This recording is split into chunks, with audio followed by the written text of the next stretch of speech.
People prayed to the Immortal One to safeguard the sanctity of peace.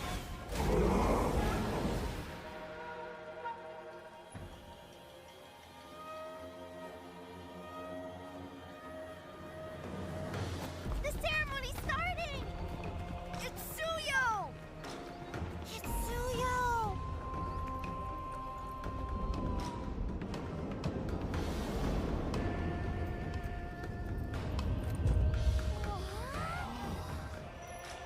I bear this mask, for this duty is mine alone.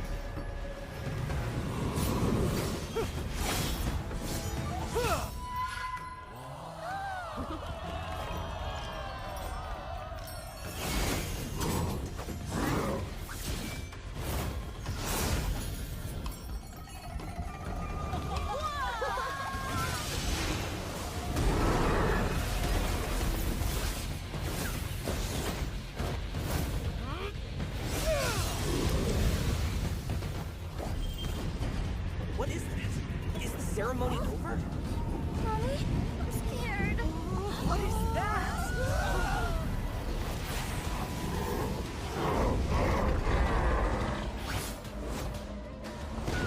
Let's get out of here! Get out of here! Get out of here! In their hearts, fear festers into darkness. But deep within, there is hope to crush that fear.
Through this mask, I see no fear. A darkness plagues this world, unseen by mortal eyes. People prayed to the Immortal One to safeguard the sanctity of peace.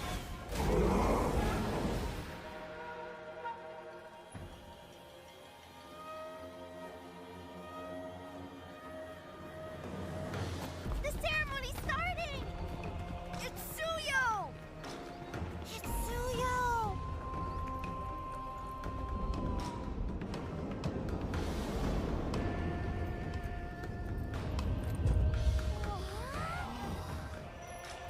I bear this mask, for this duty is mine alone.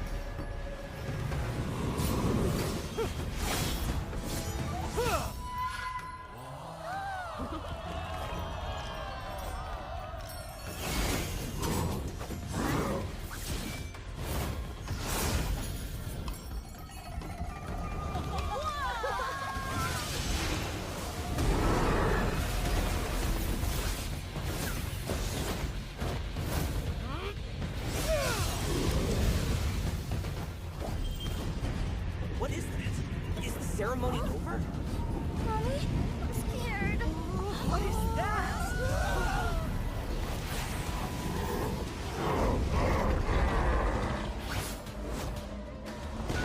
Let's get out of here! Get out of here! Get out of here! In their hearts, fear festers into darkness.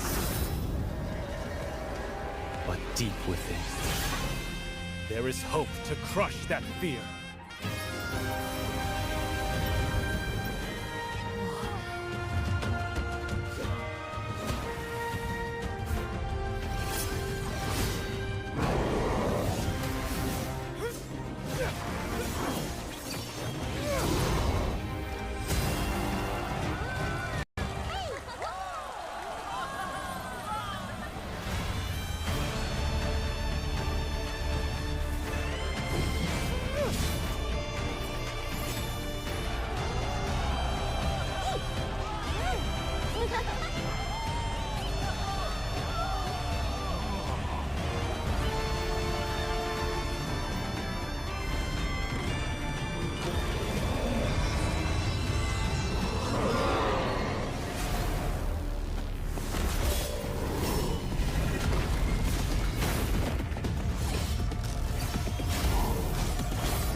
Through this mask, I see no fear.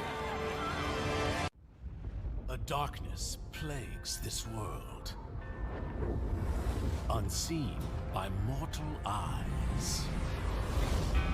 People prayed to the Immortal One to safeguard the sanctity of peace.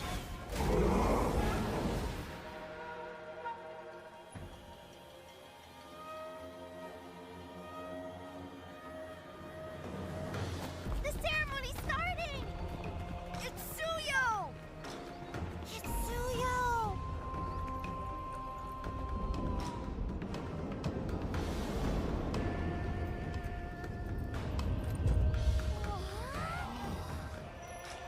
I bear this mask, for this duty is mine alone.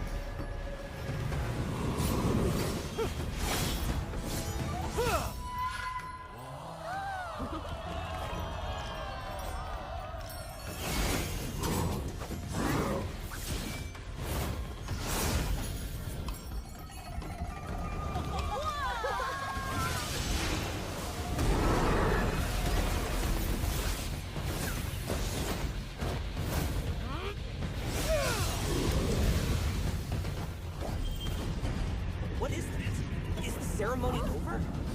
Mommy, I'm scared. What is that?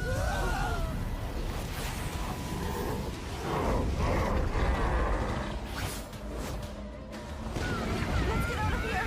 Let's get out of here! Let's get out of here! In their hearts, fear festers into darkness. But deep within, there is hope to crush that fear.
Through this mask, I see no fear.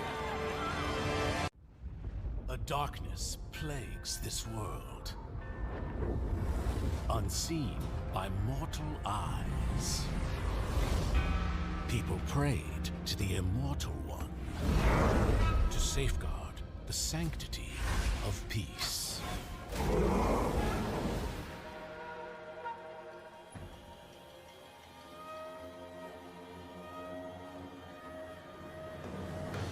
The ceremony's starting! It's Suyo! It's Suyo!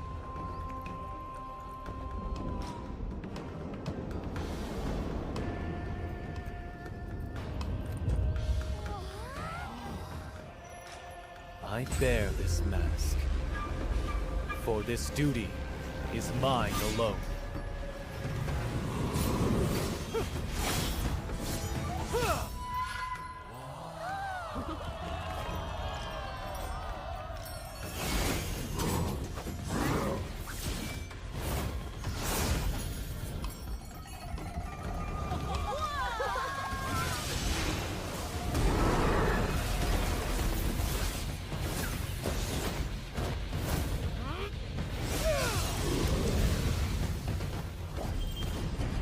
What is this? Is the ceremony over? Mommy, I'm scared. What is that?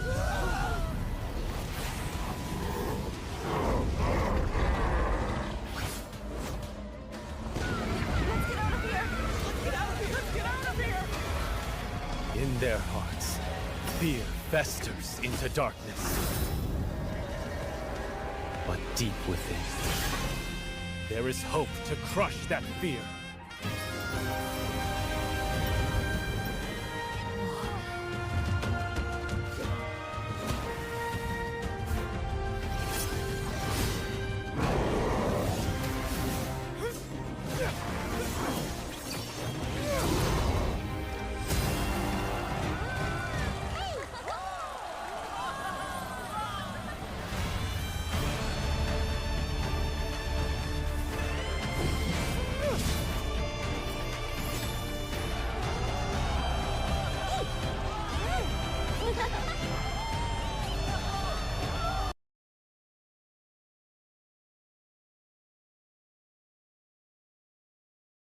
Start.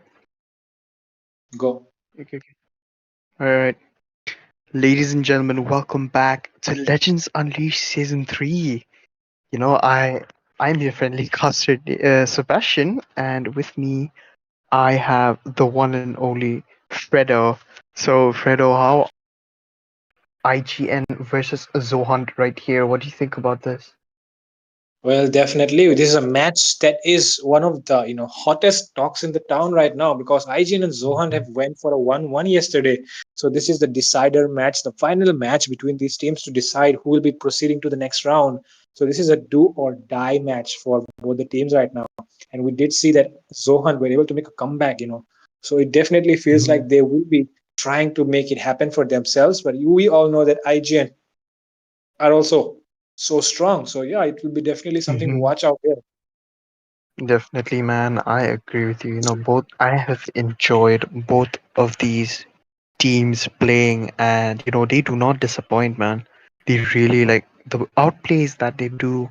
Not just the outplays, man. The comebacks, the domination, and the way they kind of make some like crucial mistakes, but like they get back on their feet again. It's just so beautiful to watch, don't you think so? Definitely the signature pick of Dusty Mizo, the signature pick coming in from Vivage, from Respect. I mean, all their hero pools are so big that you really cannot, try to ban them out just by banning those 5 slots which are available to you.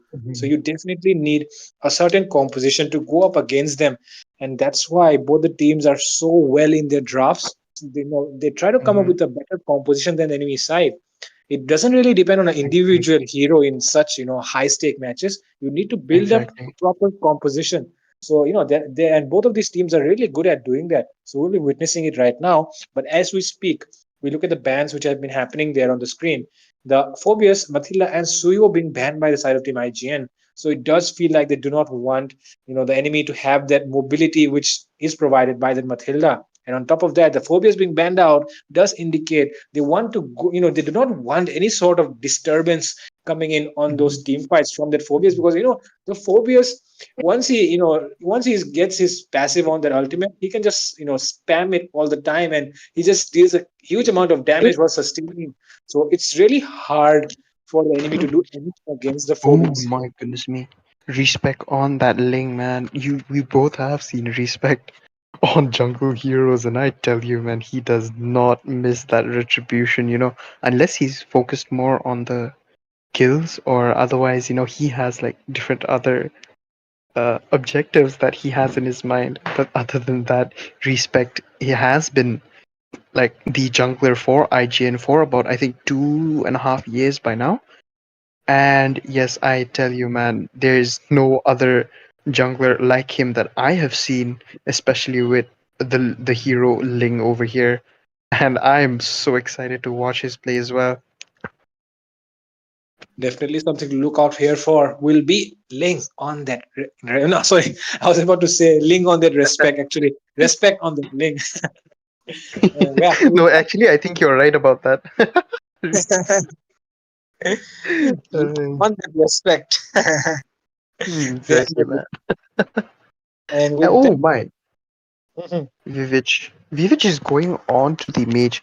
I think so far here, Vivich isn't really a mage player, but he has been showing a really good roaming skill as well. But I'll tell you, for a million days here on the side of Zohan, she doesn't play much. But then again, he plays so freaking well in the side of mage as well. So I think Vivich will have kind of a big trouble. Oh my goodness me, Anti has taken one of the most annoying heroes in the entire MLBB here.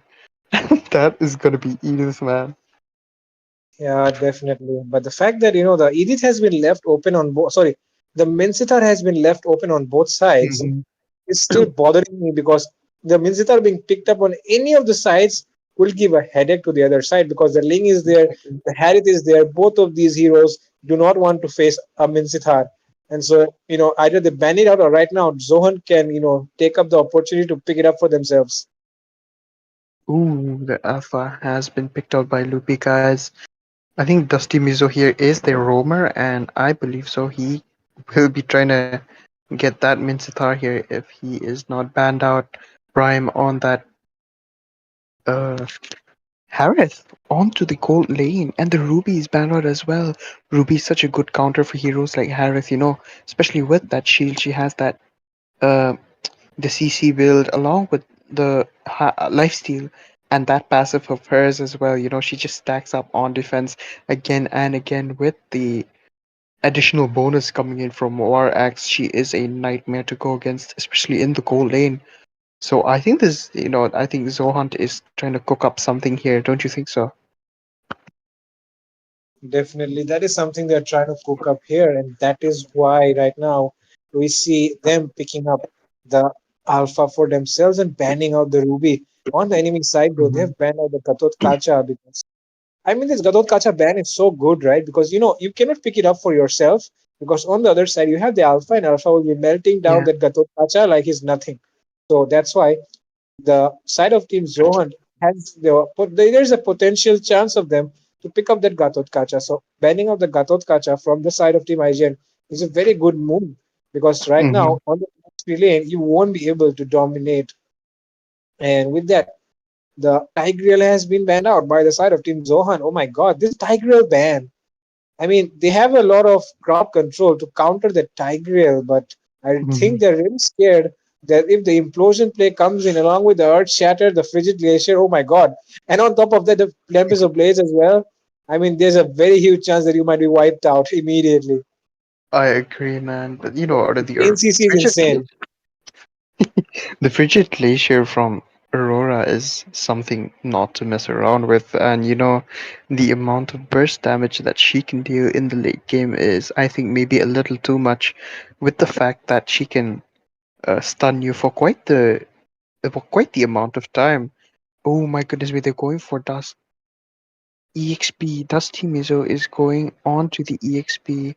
And the Mincetar is still open as well, but I believe Mincetar would not be picked out here, I think. I am not sure. Minotaur is open, Atlas is open as well, but the Frigid Glacier tends to, take away a lot of opportunity that Team Zohunt can make as well.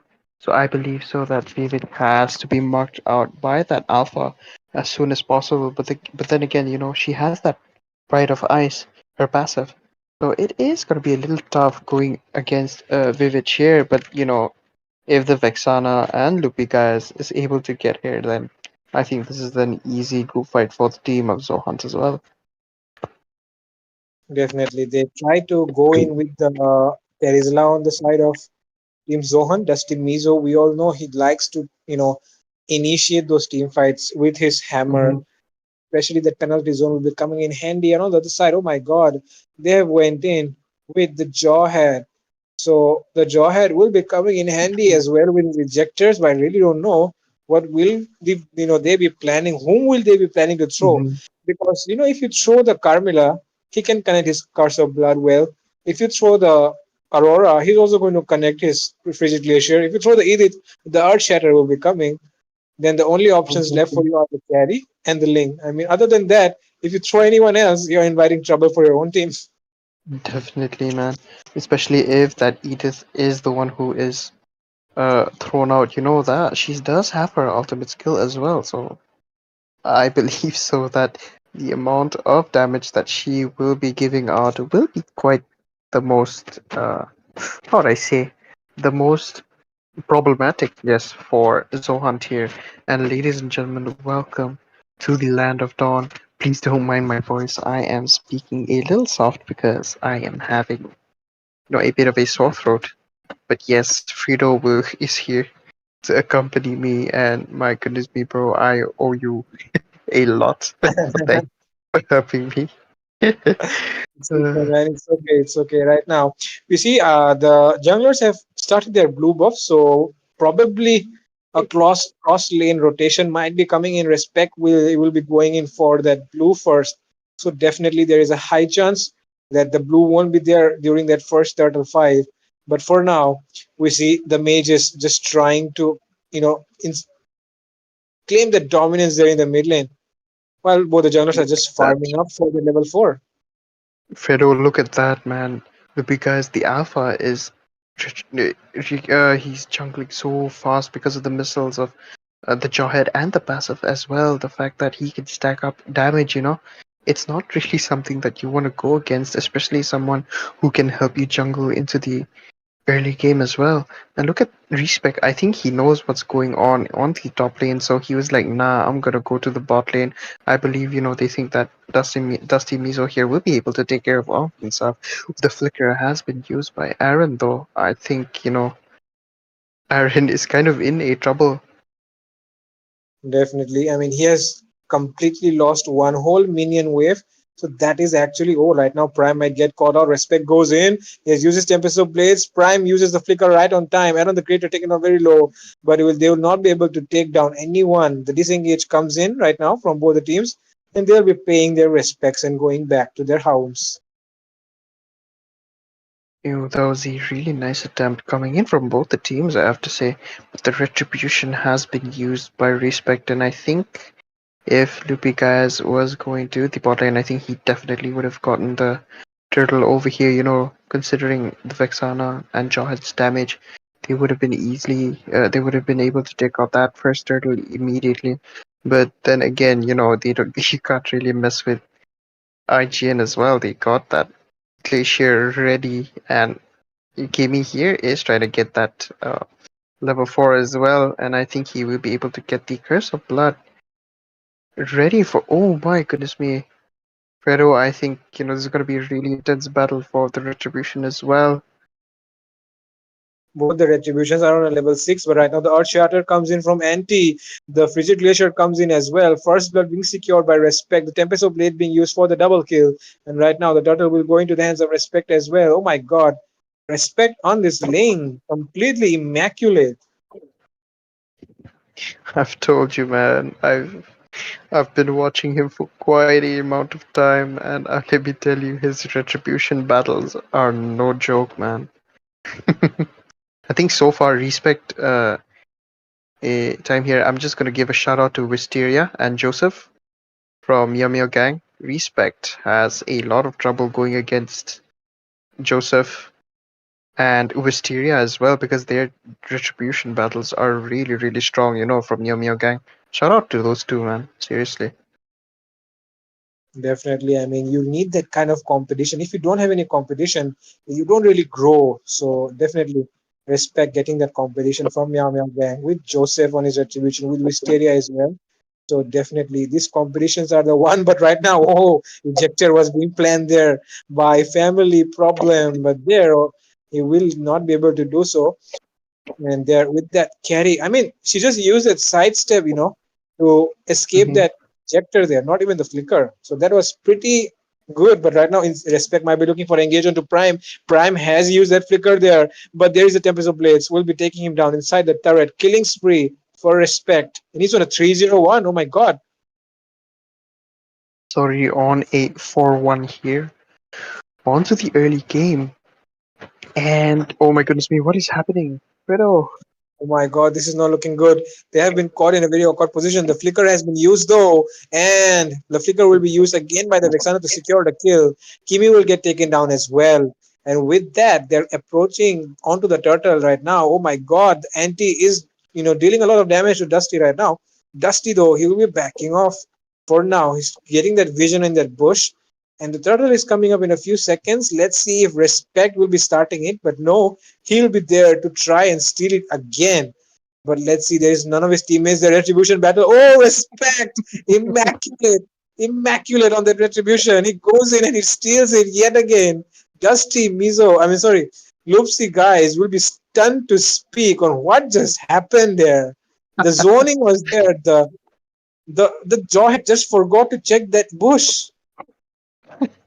Exactly, man. I told you, man. Even if he is surrounded by 6 to 7 people, I'll tell you, they are not stealing the Lord from respect unless they catch him first. You know what I mean, right? Oh my goodness me, that was a beautiful.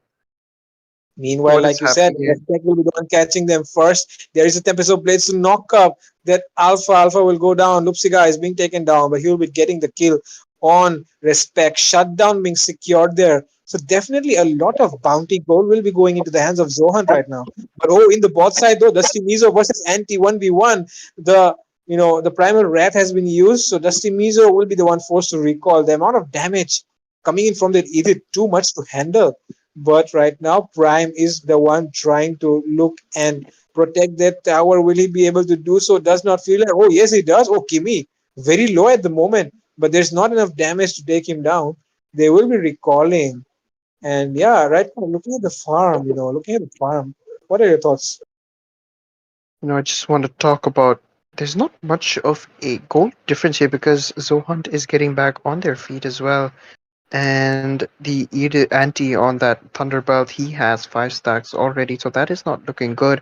Kimi has the anti Kiras for the Alpha, the Jawhead, and the Terizla as well. Terizla is kind of going into a little tanky situation here. He has bought the Queen's Wings first, so that is kind of a weird thing. Oh my god, Fredo, I think there's a fight happening here. Oh my god, Respect will he be getting taken down? But no, there is the Temesor plays to save him there, but gets taken as I mean, will be surviving with the silver of HP. He might be looking for a re-engage there, but not the best decision. Dusty Mizo will be doing a lot of damage to him. He has to back off from that situation. And right now, Lupsi guys charges in with their alpha charge. With there will be not enough damage on him. They will be recalling back to their bases. But the Ling will make it in time for the turtle, I guess. But this time, if we see the retribution being missed again, we all know that it's because of Respect's immaculate retribution. But no, Respect will not make it in time. The third turtle will go into the hands of Zohan. Oh my goodness me. As I was saying, there's not much of a goal difference, but Zohunt has a lot of heroes that can, what you call it, that are ready for a group fight, and they have the abilities to sustain, as you have seen there onto that second group fight that had happened. Anti and Vivitch were in a very, very tight spot, and they kind of like paid for it, I would say. So, they have Prime on Harith as well. He has the flicker to get away, so I believe so. Respect here has to play a little bit safe before he uses the templates of blades. He has to bait out that Harith, or he has to bait out the Vexana on using that flicker. And my goodness me, I think there's a fight that's happening. Oh, right now they're trying to force in onto that mid lane tier one, but the Steam is sustaining a lot of damage, and their team will be able to defend that mid lane tier one. But look at the HP, man. They're focusing on the on the other side. Zohunt are not able to do anything for now on the map, and right now they're trying to defend those towers because IGN is just looking to push down those towers one by one. Exactly, and they are able to successfully take down that first tier tower as well. This is gonna open. Oh my goodness me! This is gonna open up the map a lot, especially onto this side of Ajin, and Jawhead has been stunned. I think this is an opportunity to push. Exactly, this is I the think. opportunity for him to push. And with that, on the other side, though, Dusty Mizo, sorry, Oopsie Guys is going up against the Link. Respect uses his Tempest of Blades to get out of the situation.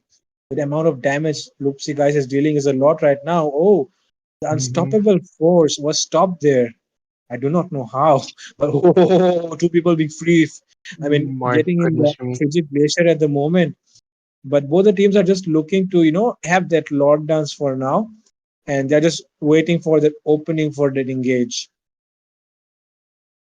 Someone has to go back because that turret is not safe. Look at Family Problem. He is ready to take down whoever is in as well, and that is not looking good. The Oh my Tempest of Blades god, is not Roopsy guys ready, will but get I taken think down. This is not a good news. You do not want the jungler to be dead first, but it will be easy lot for respect. And now he might be looking in for a potential engage. Will he be doing so? It feels like oh, he might feel that he wants to go in, but no, he will not. He will be instead taking that red buff away from Loopsy guys. And Prime wants to do something there. Okay, but he will not be able to do so. Loopsy guys will be losing out on two buffs right now. My God, that was a very nice move from Anti actually.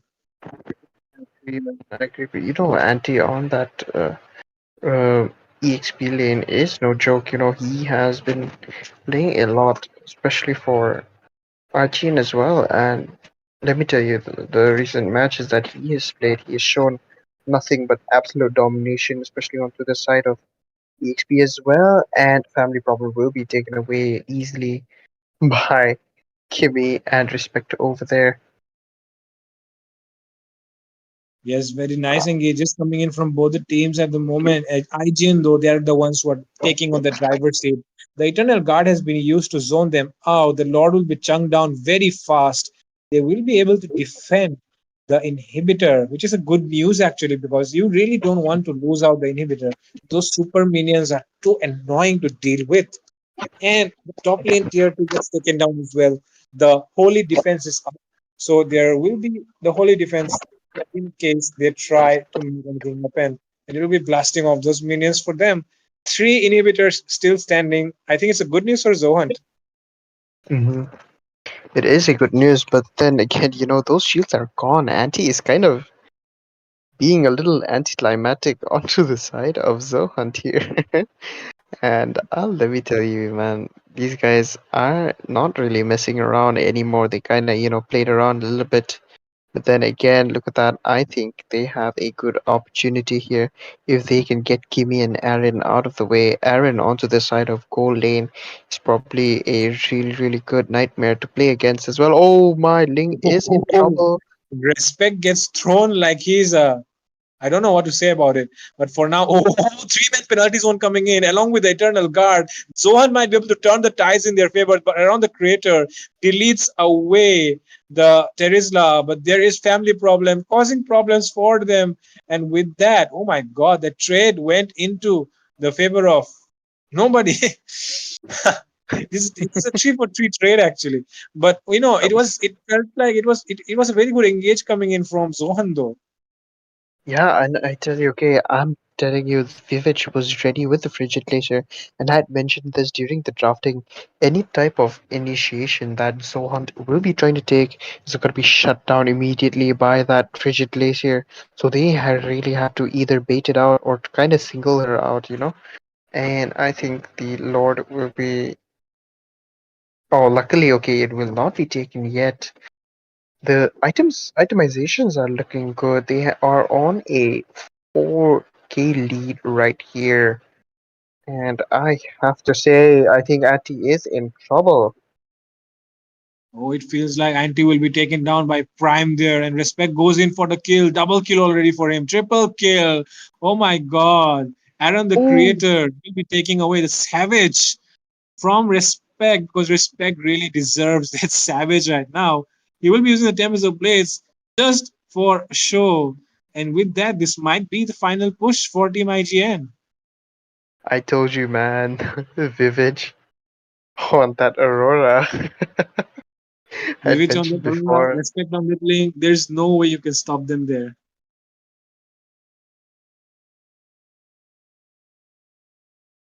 It And was a with that, beautiful play. And, you yeah, know, I have to say that this was. Zohan really had it on their hands for quite a while. But IGN really, really got back on their feet and immediately annihilated them, man.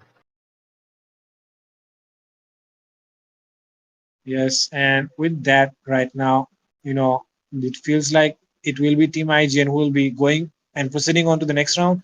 Zone Hunt, though, they will not be able to proceed further. But, you know, congratulations to Team IGN, and they played really well. Kimi really deserves the Mhm. MVP because she was the one who made those initiations, made those engages possible for them. Exactly, man. Exactly. And, you know, I believe so. They have a good shot at winning this, I would say. What do you think about what do you think about that?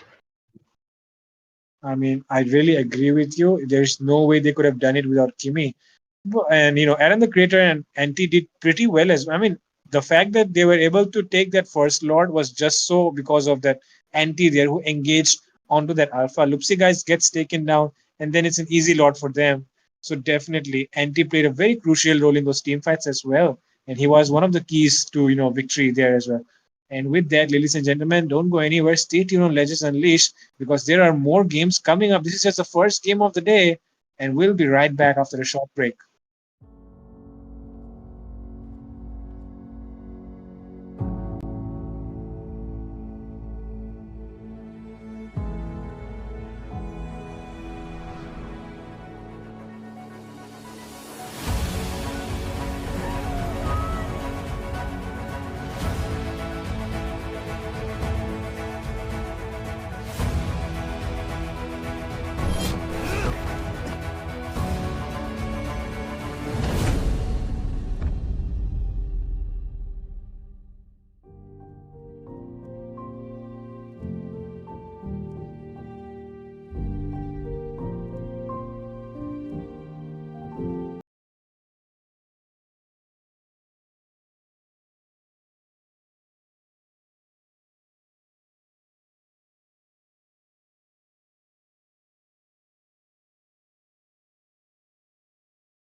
Hello.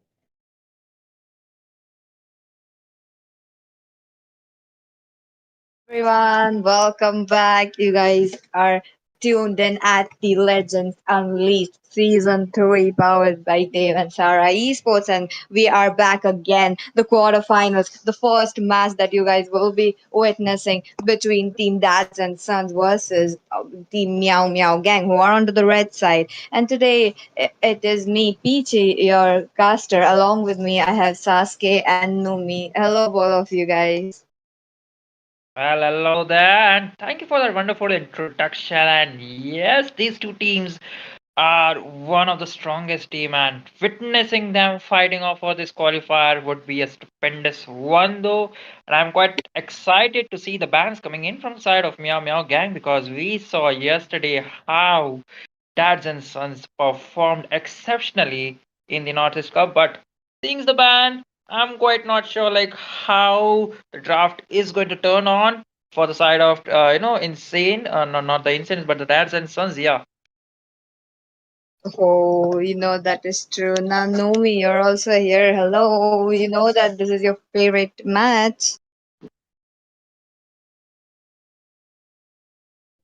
Well, honestly, you are true. Meow Meow Gang is one of my favorite teams. But I mean, I'm not gonna be biased over here. But I'm just here to, witness the, retri battle between Joseph and Insane, honestly. And with that, we are already into the draft. Look at that. You getting banned, quite understandable. She's popping up in the meta right now. A lot of players have been utilizing that hero quite a lot lately. Am I right, Sasuke? Mm-hmm. That's absolutely true. And I do think, like I have mentioned it, like besides the Aurora and the Vexana, you could look into the other heroes and perform or draft along with that heroes. It would work really wonders. Just focusing on two heroes, I don't know where that thing really came from. But yeah, this EU is really a power spike with the new items being stacked upon him so well that real world manipulation would be really a way to go options in the team fight. But looking at the bans, there were definitely ton amount of heroes which are left open. There was Khalid, not the Khalid, but there is Edie, there was a Suyo, and along with that there was the phobia. So, without any hesitation, Dads and Sons will be locking down that Suyo, looking for that early game into their hands. Oh, that's quite strong. You know that the Suyu can actually snowball the game given any point of the match. Now he is a very strong character. Addition to the meta, so you know that you need someone onto the opponent side to shut him down constantly. But that looks like and Phobius is coming into the play along with a Aurora. Eden onto that Aurora, we know that he is the mage player. He is going to be into the backlines dealing those damage.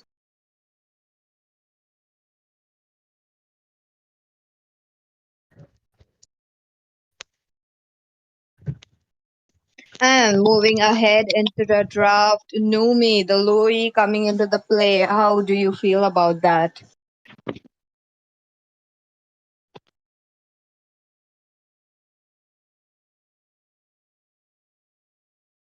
Hello? Okay, so let's just move ahead into the draft. We are looking at an alpha coming into the play as the jungler to counter that. So now you know that alpha is always picked whenever you see a assassin jungler in your opponent as your enemy, and you know that it can sustain a lot of damage and also give up damage as well. Oh, and also the spell cherry on top. It is going to help him a lot. Now, coming back to the bands, the second phase of the band that we are looking at, and Harriet along with the Jawhead. Jawhead, quite. I was not expecting it, but again, you need to not have that 1v1 pick off. They do could have prioritized a Chow ban, maybe, because I do believe like the Chow and the Alpha pick could really go in very well. Mm-hmm. Well, it could, but again, the Jawhead would be a respect ban. We never know because From the side of Meow Meow Gang, I am quite not sure like who is the roamer and what kind of hero pose does he have to offer onto the table. But looking for the dads and sons, they are looking confident with the draft, with that bans and the Louis in the mid, the diversion play would be up to the mark, but against an Aurora, I don't know how to put it because Louis would be vulnerable against an Alpha, against an Aurora because that is the Alpha charge.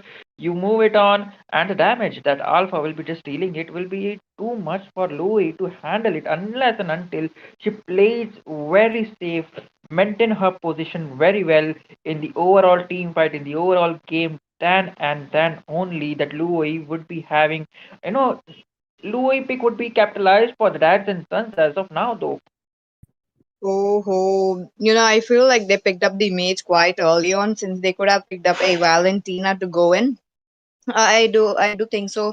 That Valentina could have been a better pick here, given you have a Aurora, the Frigid Glacier, as well as the Alpha Charge as well. Now, also the Carmilla coming into the play, best. She could literally shop for ultimates from their opponents. So that is like the scenario that Team Dads and Son missed out. But again, when you're on a Louis, that diversion plays. That is what I'm excited about for this match. And there we go, the Beatrix and a Franco coming into the play. The suppression, the bloody hunt is going to be getting scary in the game, Sasuke. I mean, I am quite not sure like where did that Franco came from. Maybe it is against they did have an opponent in the yesterday's game in the Northeast Cup, and that Franco in the enemy which they faced in the game number one was absolute menace, man. The amount of sustain and the hooks he was providing along with the bloody hunt, it was way too perfect, and it was definitely being paired up with the Beatrix. So this time, Dads and Sons definitely trying out certain similar draft coming in from side of yesterday game. I definitely forgot the team name though. I do think like no, it definitely wasn't the certified haters, but yeah, that final pick eventually coming in from the side of Meow Meow Gang could turn out the tides to that Carmilla, the plug, the curse of blood would be a way to go option for the side of Meow Meow Gang to initiate the fight to deal out the maximum potential damage coming in from the damage dealers, which would be the Alpha and the Moscow. Oh, that's true, Sasuke. Now the Moscow coming into the play as well. You know that the Moscow can, his early game to mid game. You just have to wait it out, farm. You need to open up the map for your team, trying to get those spear of destruction on, try to push down those lanes, and that's all. But the late game, it gets scarier. But there is Suyu, but there is other heroes as well to shut it down. But again, ladies and gentlemen, we are into the land of dawn. The first match between Team Dads and Sons versus Meow Meow Gang. There we go. Let's just see who will be coming up victorious, since this is the best of three series that you guys are witnessing right now. The best of three series. The first game itself might be looking some suspicious so that Franco, he's looking for that iron hook to connect down, making sure that he could probably bully down the alpha in the jungle and making sure that he doesn't farm or go on the super farming and just engage or just provide the backups to the side lanes. So dealing that would be a really huge aspect though. But this time, Franco is playing little safe as of now though. Oh, you know that he did provide a crucial information to his team, knowing that the Suyu is going to start up with the blue buff, probably going to rotate. Oh, looks like Suyu has other plans. He moved out towards the marksman lane, trying to catch that Beatrix. Will they be successful though? Maybe we will be looking at the first blood very much soon. Oh, never mind. He sensed the danger. He sensed it and he is backing it off as of now, though. Both the teams in the early game they are playing it pretty safe, though eventually both of the teams have the quite potential to take on the early head-on fights. But this time seems like it would be a different scenario because the Iron Hook would be probably a greater, would be dealing a greater impact rather than having the Carmilla in the early stages. But that is the Alpha Charge. Oh, the Alpha Charge coming in onto that Franco. No, not a much.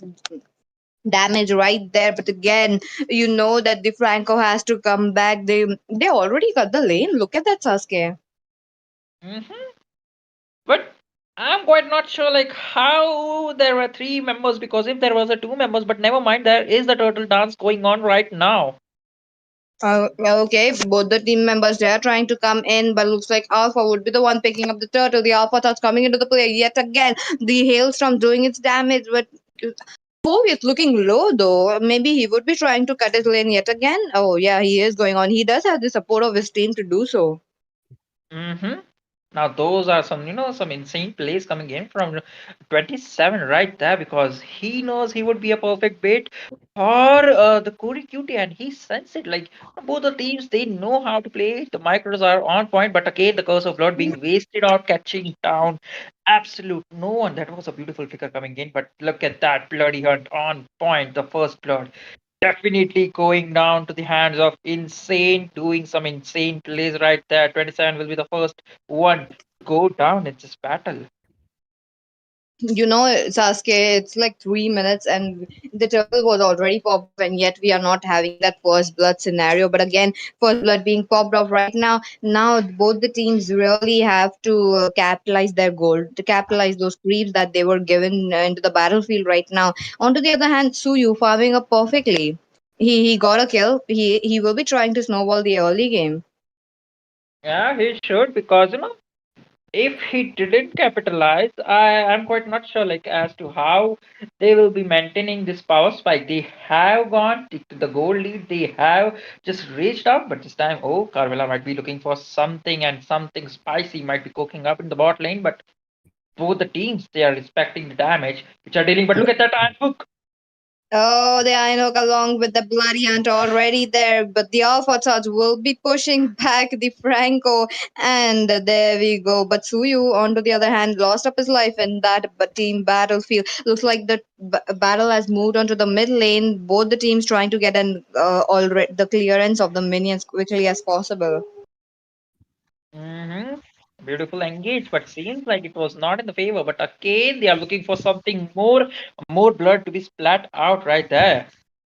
Maybe tutorial is up. Look at that, the diversion coming in. Alpha was forced to use his alpha charge to run away from that situation. He's looking quite low. 30% of his HP left, but unfortunately, Moscow was the one to pick up the Louis right there. Now, the turtle still being taken down. Will it be insane? Oh, yes, that would be the insane picking up the turtle. A one for one turtle going on both the sides. But again, oh, wait, Franco looking very low. Franco would be trying to escape that. He does escape that. Look at the team fight going on. They are just going battling it out. They are just dealing a lot of damage to each other just to get some pickoffs, but they are all tanky enough to not able to do so. But wait a minute, Franco, oh, the bloody art comes in, but there was no follow-up. He is very low and he will be taken down into the hands of 27, but 27 looking for an escape, won't be able to do so. Karma hits get a hit right there. Beatrix going down, along with that Gatot Kacha trying to escape. There we go, he escapes successfully.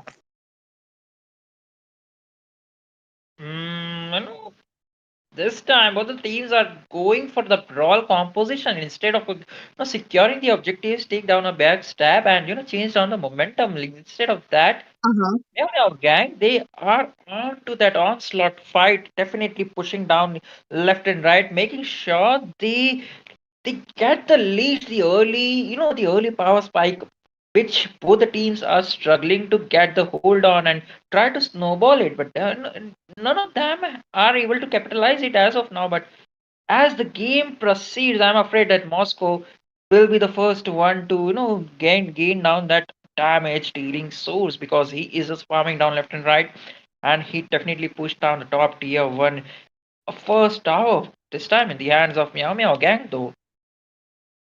Oh, the neutral objectives onto the side of Meow Meow Gang quite strong, but again, they have to shut down the Moscow as you mentioned. They have to make sure, but again, the bloody hand coming into the middle lane will be taken down. Lord Insane going on to that Moscow, killing him. Now they will be trying for and retreat. You look at the Franco getting chased on by two of the people. There we go. Joseph gets that kill. Now maybe this would be an easy turtle for both of the sides, but again, the Frigid Glacier coming into the play it does get missed right there. Not much going on, but look at the Katot Kacha running away. The vengeance popped. He is taking a lot of damage right there. Oh, one spear of destruction connecting right there. He would be using it up to come into the battlefield, and another easy turtle for Joseph to for the side of Team Meow Meow Gang. Mm-hmm. The amount of zoning that Aurora is providing, and along with the phobias, it is looking hard for their dads and sons as of now. But again, the high enough, beautiful connected down. But I don't think so. Like he would be, just forced to use down his bloody hand because she has the passive, and that is the alpha charge. Oh, the Alpha toss coming into the play yet again. The middle lane being taken down, but Eden he was able to get that kill. Franco going down along with that. Louis is down, but Lawrenson admits that team fight gets one kill. He is looking for more. They are dealing a lot of damage to each other. The hailstorm into the battlefield as well, but again, maybe a disengage. Yep, they disengage. Mm-hmm. Each and every team fight, I do believe like it is MMG who are leading the team fight because even if they are trading off the equal amount of heroes like a 2 for 2 trade again, but sometimes the minions and the tower push, it's just in the hands of MMG right now because they are in the favor two towers. But right now again, why are they taking so many fights? Oh, every single minute they are just looking for a pick off as soon as possible. They just want each other to go down. Look at the amount of brawl fights that we have seen. Saskia, on to the other hand, sorry, Insane was able to get another kill. Oh, he's trying to run away. Okay, the retribution being there, trying to slow him down, but Team MMG unable to chase him. That is some huge resources being popped out right before the Lord, and I believe like Insane won't be having that retribution battle though. Eventually, it would be coming up after a few seconds, but that would be a crucial time if he gets shut down or if he gets zoned off.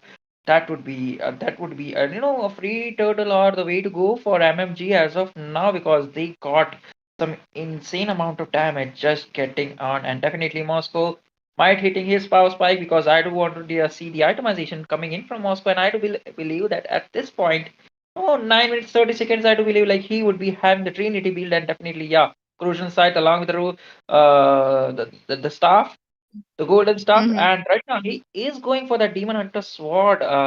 So he would be hitting a ton amount of damage. And talk about Beatrix, I'm not sure about that build.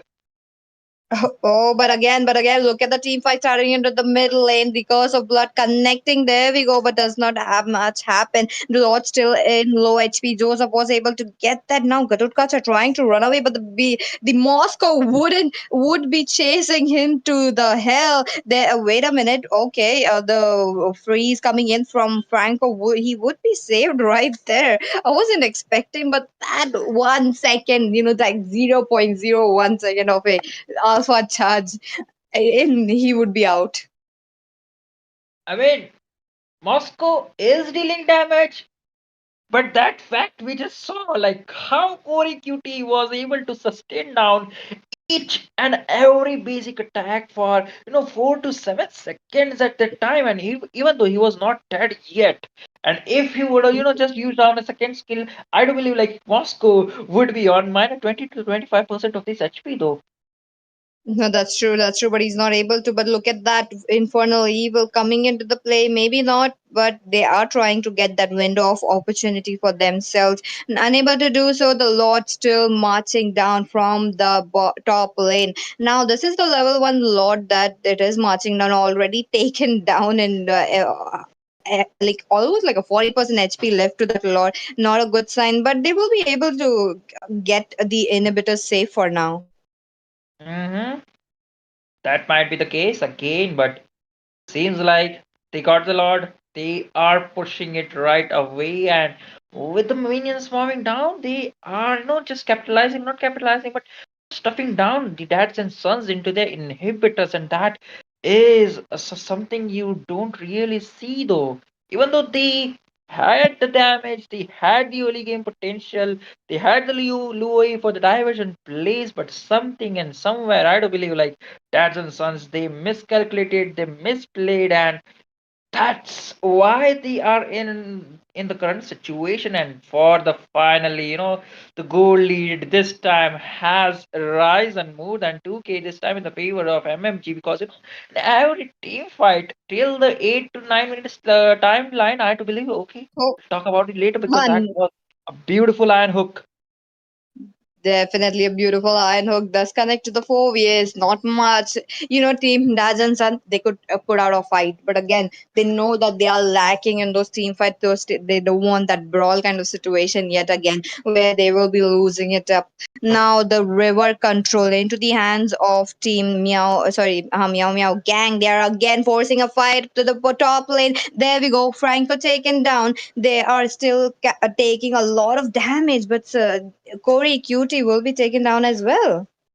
Mm, the frontliners is only Corey Cutie, and the amount of sustain he is doing is quite good and quite commendable at this point. But again, they need to focus on the Franco's iron hook, because once he uses down his hook, you need to play it with certain heroes, and pair it up with the Loi Yin Yang combination, or maybe with the Kacha ultimate AOG, or that could be a way to go options. But the 4vs along with the alpha, they are just neglecting it down. But again, the diversion plays might be coming in handy at this time.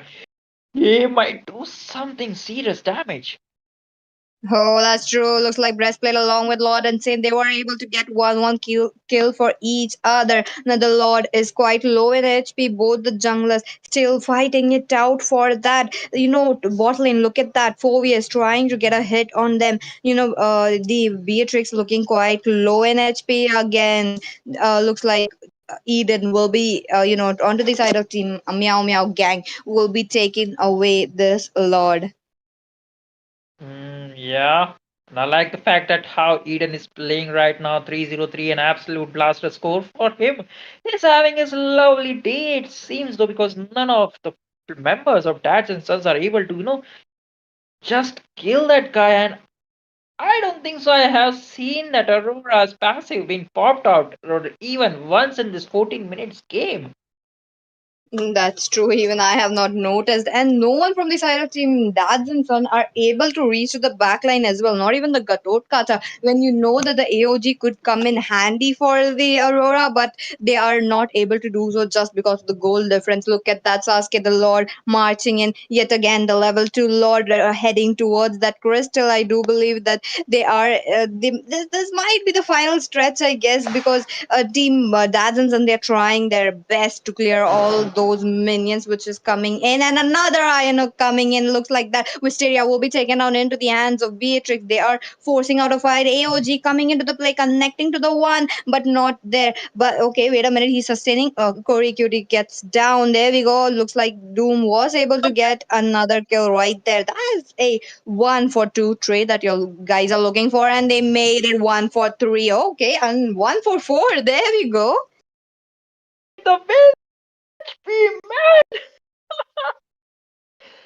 The minions were just warming down, and there were minions from the mid side too, and the top side as well. I mean, one or two hits from the minions, the cannon minions, it would have done and dusted for dads and sons. I mean, that was a really good, a bad gamble, in my opinion, because, you know, seems like just the luck is onto their side. They might have signed a contract from the devil himself, because right now they're onto the verge, hanging down with the strings, because this game, it it's literally into the hands of mmg, and this time again Insane might be in some trouble. Oh, Oh, he is in trouble. He gets down. He does not have backup from his teammates. Now again, Corey Cutie, no, not the Corey Cutie, but look at that AOG coming into the play, coming in from Corey Cutie. There we go. Beatrix gets a kill. She is farming up quite well, though. You're talking about the late game Beatrix. We are already into that mid game, and she's getting kills left and right. Yeah, definitely. And with that, I do believe like the Sky Piercer might be having some insane stacks too. 47 stacks, and that would be a way to go option. So this time for the late game insurance, Beatrix needs to play safe because the amount of damage she will be dealing, and along with the Sky Piercer passive, she would be just popping down left and right. The damage, oh, even over to the tanky heroes and Moscow, oh my, with the sniper's ultimate and a basic shot, I do believe like it would be all done and dusted. And if I'm not wrong, correct me, Peachy, because I guess like even 60 stacks of the Sky Pierce and one shot of the sniper is more than enough to delete the Moscow in the sniper's ultimate one shot. Oh, that's true. It is going to deal a lot of damage. Now, both the teams, oh, look at that. The Alpha starts coming into the play, does not connect to anyone. They are still zoning them out because another crucial or the third lord of the match. This probably might looking into the hands of Team Meow Meow Gang again because the way they are zoning out again. Oh, wait a minute. Because of blood coming into the play, they are connected. Gets Ling Lawrence and taken down along with that Corey Cutie. Onto him it is the infernal evil, but Moscow, no way, Moscow gets a mid lane clearance and goes for it. Meow Meow Gang for the win, a 1-0.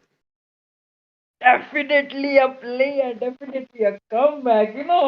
Meow Meow Gang, they learned from the previous team fight because they saw that at Sons they're just neglecting down the minions way.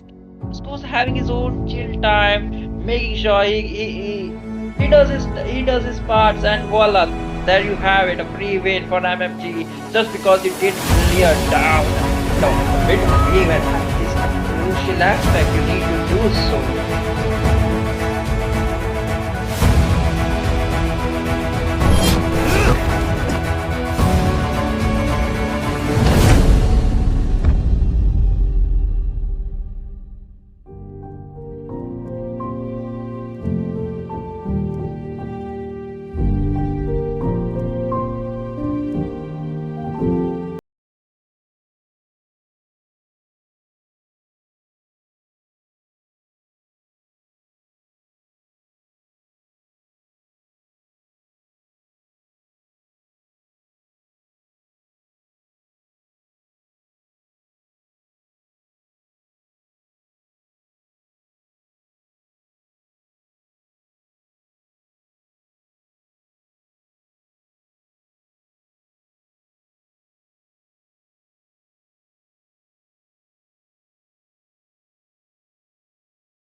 And welcome back to the LU tournament, which is Legends Unleashed tournament, and it is going to be the second match between Meow Meow Gang versus Dads and Sons.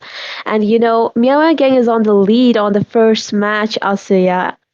I mean, I'm Numi Acosta. I'm so sorry for not introducing myself.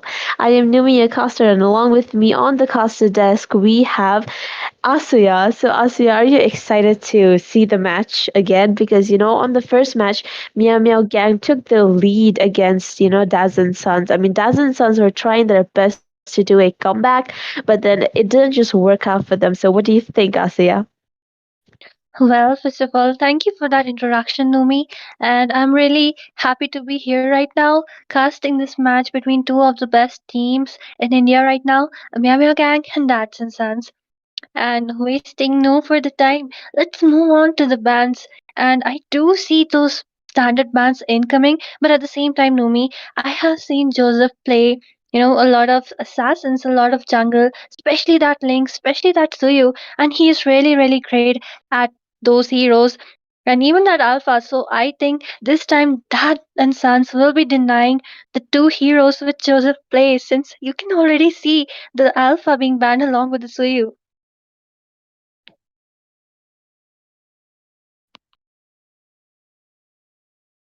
Well, that is true. Like in the first match, yeah.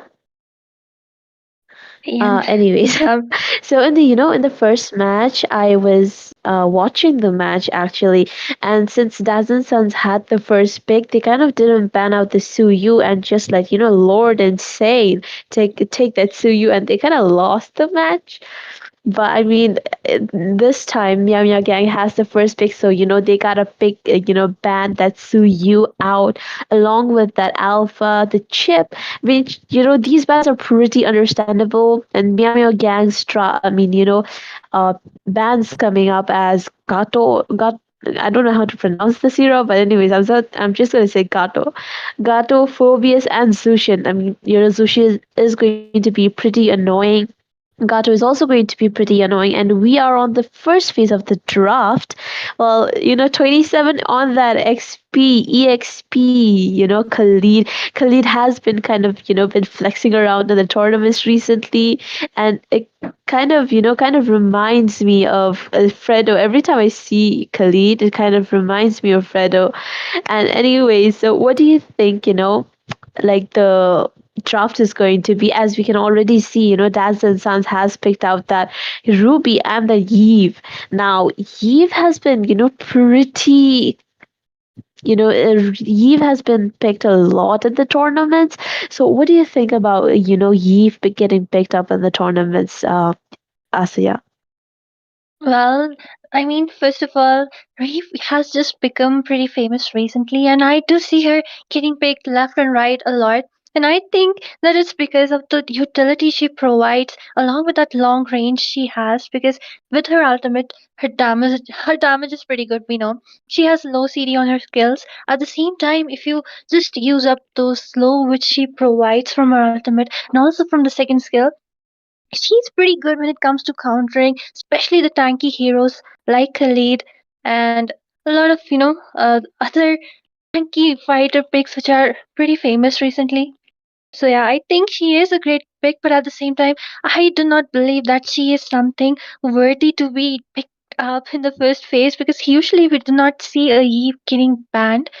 um, but at the same time, just look at that. I was, when I did see that Eve and Ruby being picked up, I really thought that Joseph will be going for his link, but instead they they just go for the Matilda. And Karma is amazing when it comes to the support from Matilda. At the same time, Eden on his Aurora will be doing a great job as well. So they might be planning something else, maybe a Julian. What do you think, Nomi? Which, because just look at that, they have already banned all the assassin pool for Joseph right there. Well, I mean, I wouldn't say all, because Hayabusa is still open. I mean, unless Team Dads and Sons decide to ban out that Hayabusa. But I feel like Hayabusa is going to not be picked, because the Lord Insane is on that link, and it is Hayabusa is kind of useless when it comes to Link because Link can just counter Hayabusa's ult with his, Templars of Bades, and Joseph banning out that Jawhead, you know, I mean, Jawhead is a pretty understandable bans if you because Jawhead's ultimate it is kind of useful as it can get to this backlaners easily with his ultimate and then take out that Eden who is on the Aurora. And these drafts so far so good. Both the drafts are pretty good, but I'm kind of interested to see what Joseph and Wisteria plan on doing. And oh my goodness, Asya, I just called out for that Hayabusa, getting picked or getting banned, and it looks like Dads and Sons did decide to ban out that Hayabusa. In this second draft phase, it looks like Dads and Sons are only kind of focusing on to its Joseph's picks. So I'm kind of interested. I'm kind of interested to see what assassin Joseph decides to pick. So, what do you think? Which assassin do you think is best right now? Because almost half of the assassins that Joseph plays has been banned. So, which assassin do you think is, kind of good right now? Well, I think since five of the hero pools for Joseph has already been denied right there, I think that the two options left for him might be a Julian, it might even be a Nolan. And yes, Nolan is one of those heroes who can jungle pretty fast. He can snowball the early game, and I believe that he can be, if the support from the team is really good. He can be the one who can snowball and provide that early game advantage to the team. But at the same time, I am seeing Joseph on a show right now. Maybe, he's thinking like, you have planned up everything for me. What am I even supposed to pick? But just look at that. Will we see a Bane incoming? Well, this is a pretty interesting pick. Bane. I mean, Bane is, pretty good for that lane clearing, for that, early jungle, for that, pushing the turrets, the towers, and Nathan coming in. Nathan is also pretty good pick, but now they have like three magic, almost six, like four magic damage, with only Khalid being as a physical damage, and yet again, Doom is on the Kaja. I'm pretty sure most of you guys have, kind of seen Doom play Kaja in yesterday's Northeast Cup. So I'm pretty interested to see what Doom is gonna cook up here. And it looks like Breastplate will be going on into that Irithel. With that, the draft phase has ended. So, Asia, which draft are you leaning in towards? The Meow Meow Gang draft or the DNS, which is Daz and Sons draft? I mean, I pretty like both the drafts. So, what are your thoughts, Asia? Well, if you ask me, Numi, both the drafts are looking really great to me. But at the same time, from the side of Meow Meow Gang, they have that Matilda and also that Nathan and Khalid. So they have the early game advantage. If Khalid wants to dive in, he can just disengage from the team fights using that guiding wing from our Matilda. And at the same time, we will see. Look at that Khalid already trying to cut that lane, but of course, he has met a worthy opponent. The Ruby is someone who can stand steadfast when it comes to the assault coming from a Khalid. But at the same time, Numi, when it comes to the marksman too, Nathan as well as Irithel will be spiking off pretty good, if you ask me. But at the same time, I really think both the drafts are kind of balanced. But just like you said before, it kind of it depends on how Kaja will be trying to lock down onto Eden, because I think Eden will be a really crucial point in all these team fights with the CC that Aurora Well, provides. that is Yeah, true. And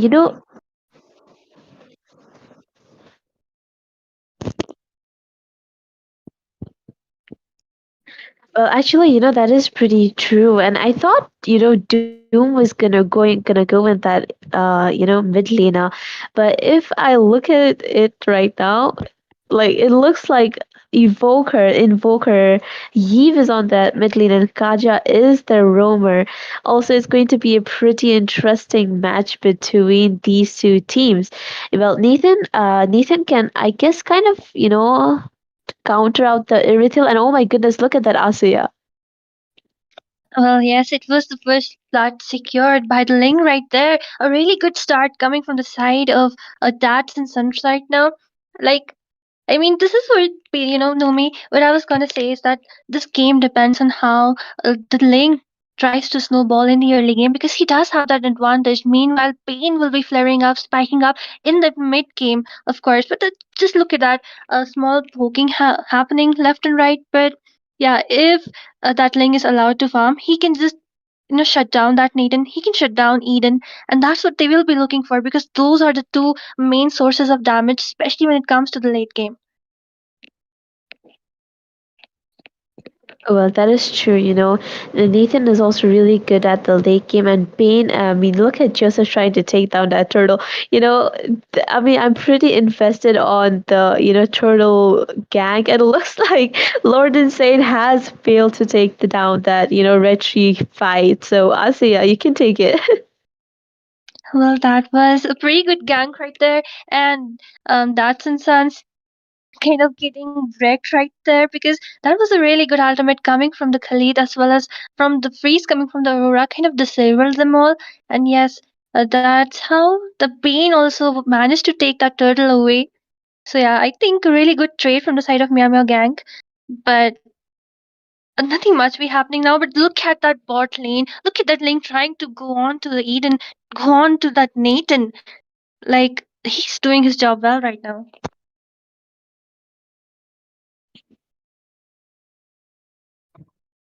Well,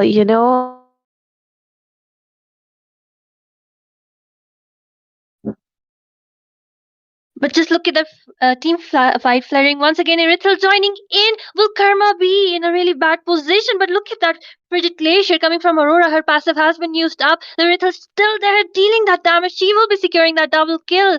But just look at Eve. She was in a low HP. She tried to retreat, recalled successfully, and 27 from the top lane right there trying to assist, but he was kind of too late. He won't be able to secure any kills. Well, a fair trade, Pete, like Nomi, because now the scoreboard is kind of evening out.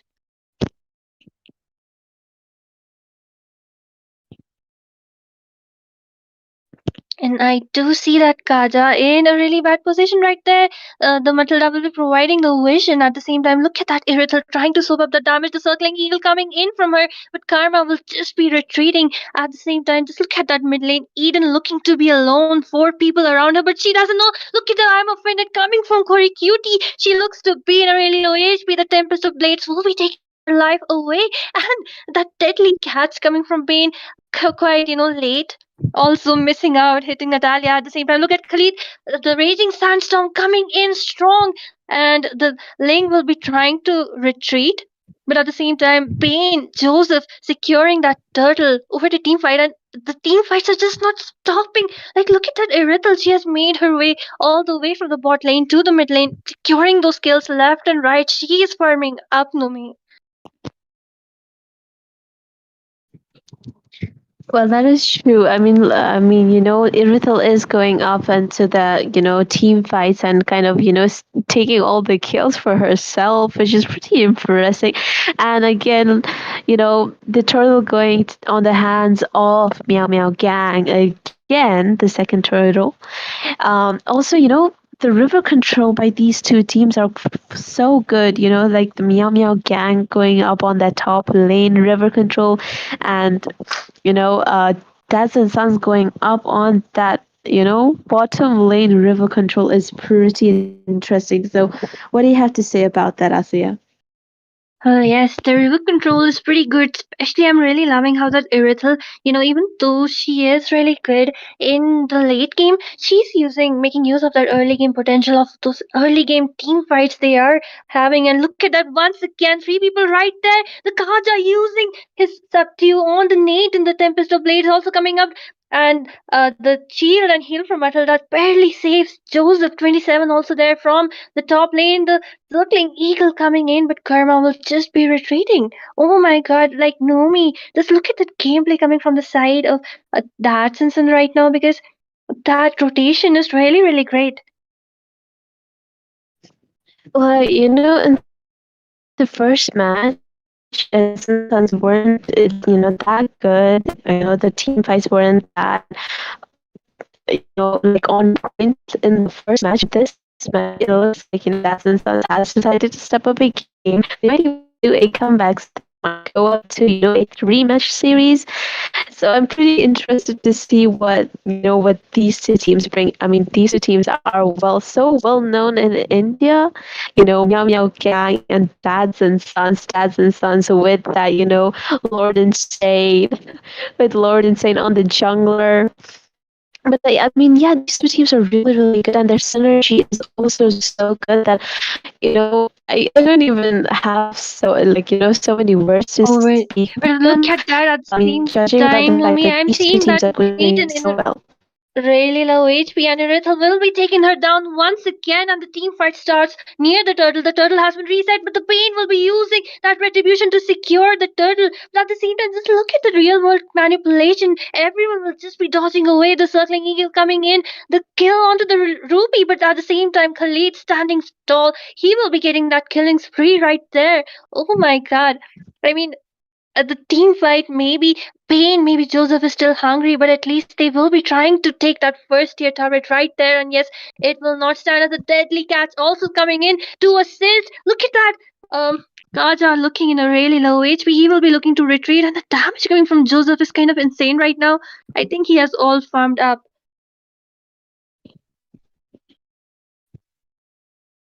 So Nomi, just look at that. Like, what did you think of that team fight? I see that Link trying to split push in the bot lane.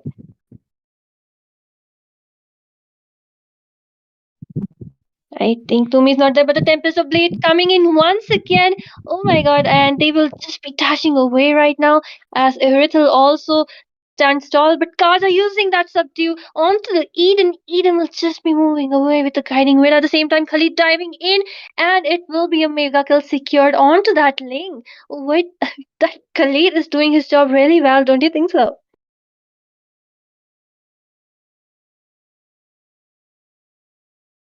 Well, I think Numi is not here, but at the same time, they did secure that, denied that blue buff to the link, and Kaja looking to be in a really low HP. Once again, the real world manipulation has popped up, but I think that is not the right spot as she will be just frozen, and Matilda will be securing that kill. Corey Cutie in a really low HP, and I do see Irithel right there hiding onto that bush, but it will be a kill secured by that Nathan. It's like the game has snowballed once, and now nothing is stopping Myanmar Gang from that snowball. Look at the Khalid 27 again trying to go disrupting that farm of the Link. The Link forced to use his Tempest of Blades once again. He will be just retreating right now. What another waste of resource right there. And Numi, if you're back, just look at that. Oh, Vistaria will be just retreating along with Karma, but at the same time, Khalid as well as Bane has started working out on that first Lord. I think it is a free Lord for them right now. Exactly so, Asya. And Numi does have a bit of a network issue connecting from there, so I'll be joining you from here on. So, looking at the map situation as well as the game situation at the moment, Meow Gang, they're leading far away with a 7k goal lead. That too, and even Dads and Sons, they look to be struggling a lot, though their draft looks pretty good. Doom on that Kaja, he has been performing very well. We saw in Northeast Cup yesterday as well. Once again, the Divine Judgment connects and the kill will be secured by Gami on towards Matilda. But not enough as the Lord is going to be marching down the top lane. Nathan with the damage. The entropy has been used up. Tempest of Blaze baited out. And the Raging Suns connecting onto three of them under that turret. Monster kill secured by 27 on that Khalid. And Joseph managing to last hit Corey Cutie with that situation. Dazon Suns is heavily on the back foot at the moment, and Lord Breastplate, Gami, the only sole survivor who can clear out the Lord fast enough, using up her ultimate. Kaja dealing quite a lot of damage, but the Divine Judgment once again coming in clutch just at the last moment. Entropy enough to take down Lord Insane. The base is wide open. 3 dead from the side of Dads and Sons Asuya. Well, Sarah, at first I really thought that Dads and Sons are winning this out. The way Rithel was rotating, getting all those kills for herself, and the way they were constantly trying to gank that Nathan, trying to shut it down because he will be the one dishing so much damage. But all of a sudden, it was a 180-degree turn. Khalid was just great initiations and the way they always try to take down that Kaja, trying to shut down the Irithel, and also Kori Cutie always not being able to, soak up that damage coming in because now Miham Gang has all farmed up. Just look at those equipments.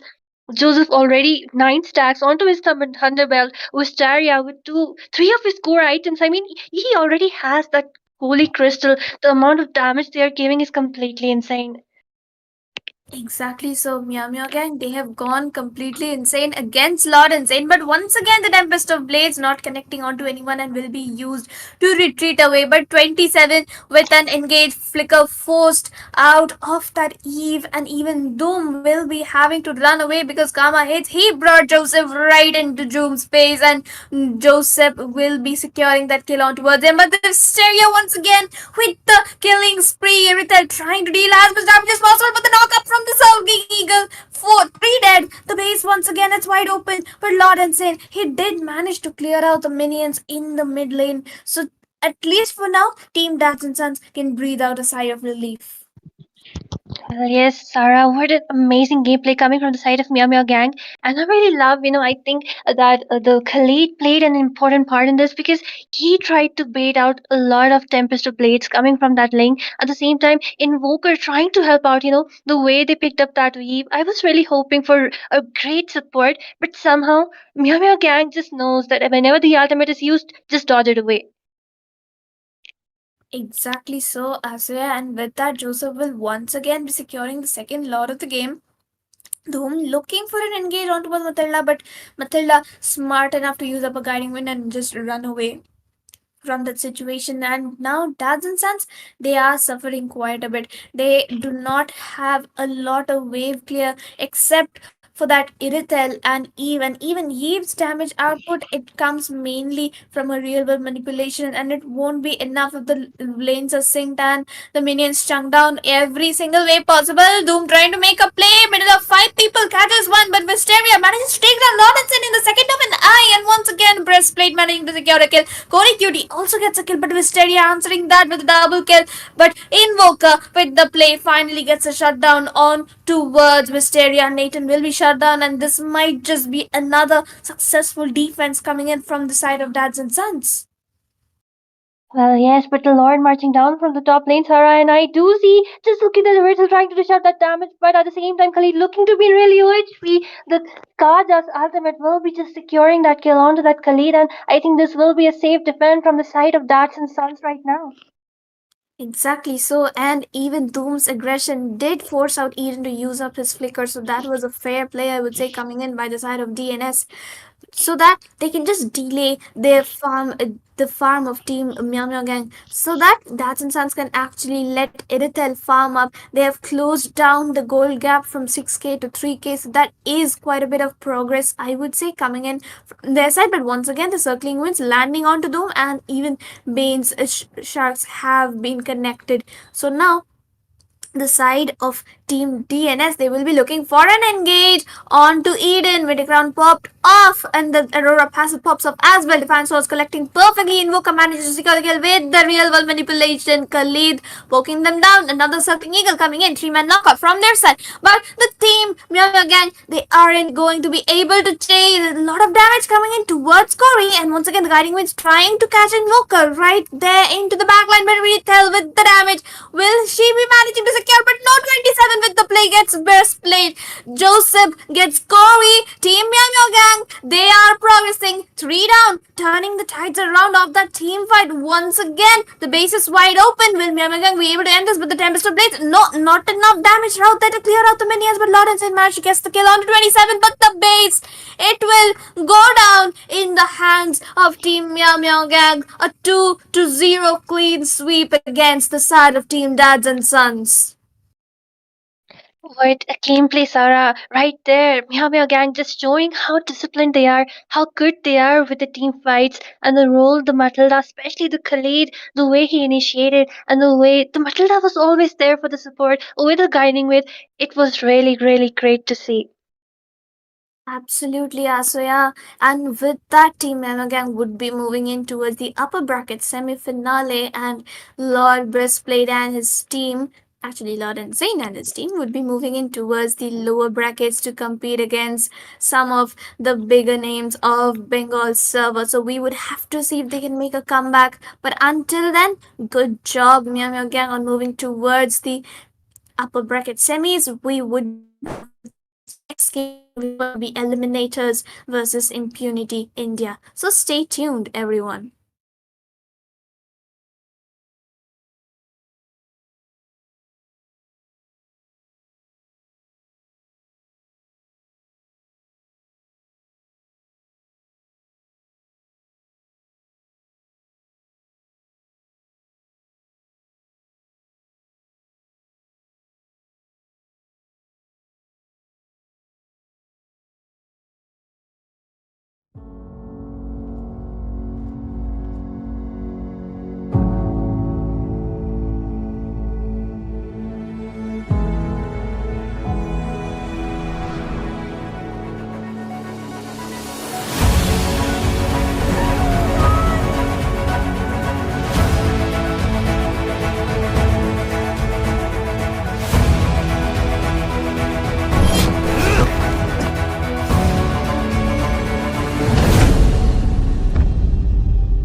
tonight we'll be having the quarterfinals between Team Eliminators that will be going off against Team Impunity India on a best of three series. And this is the upper brackets. So both of the teams have to pull up their best because the winners will probably be going to the semifinals as well.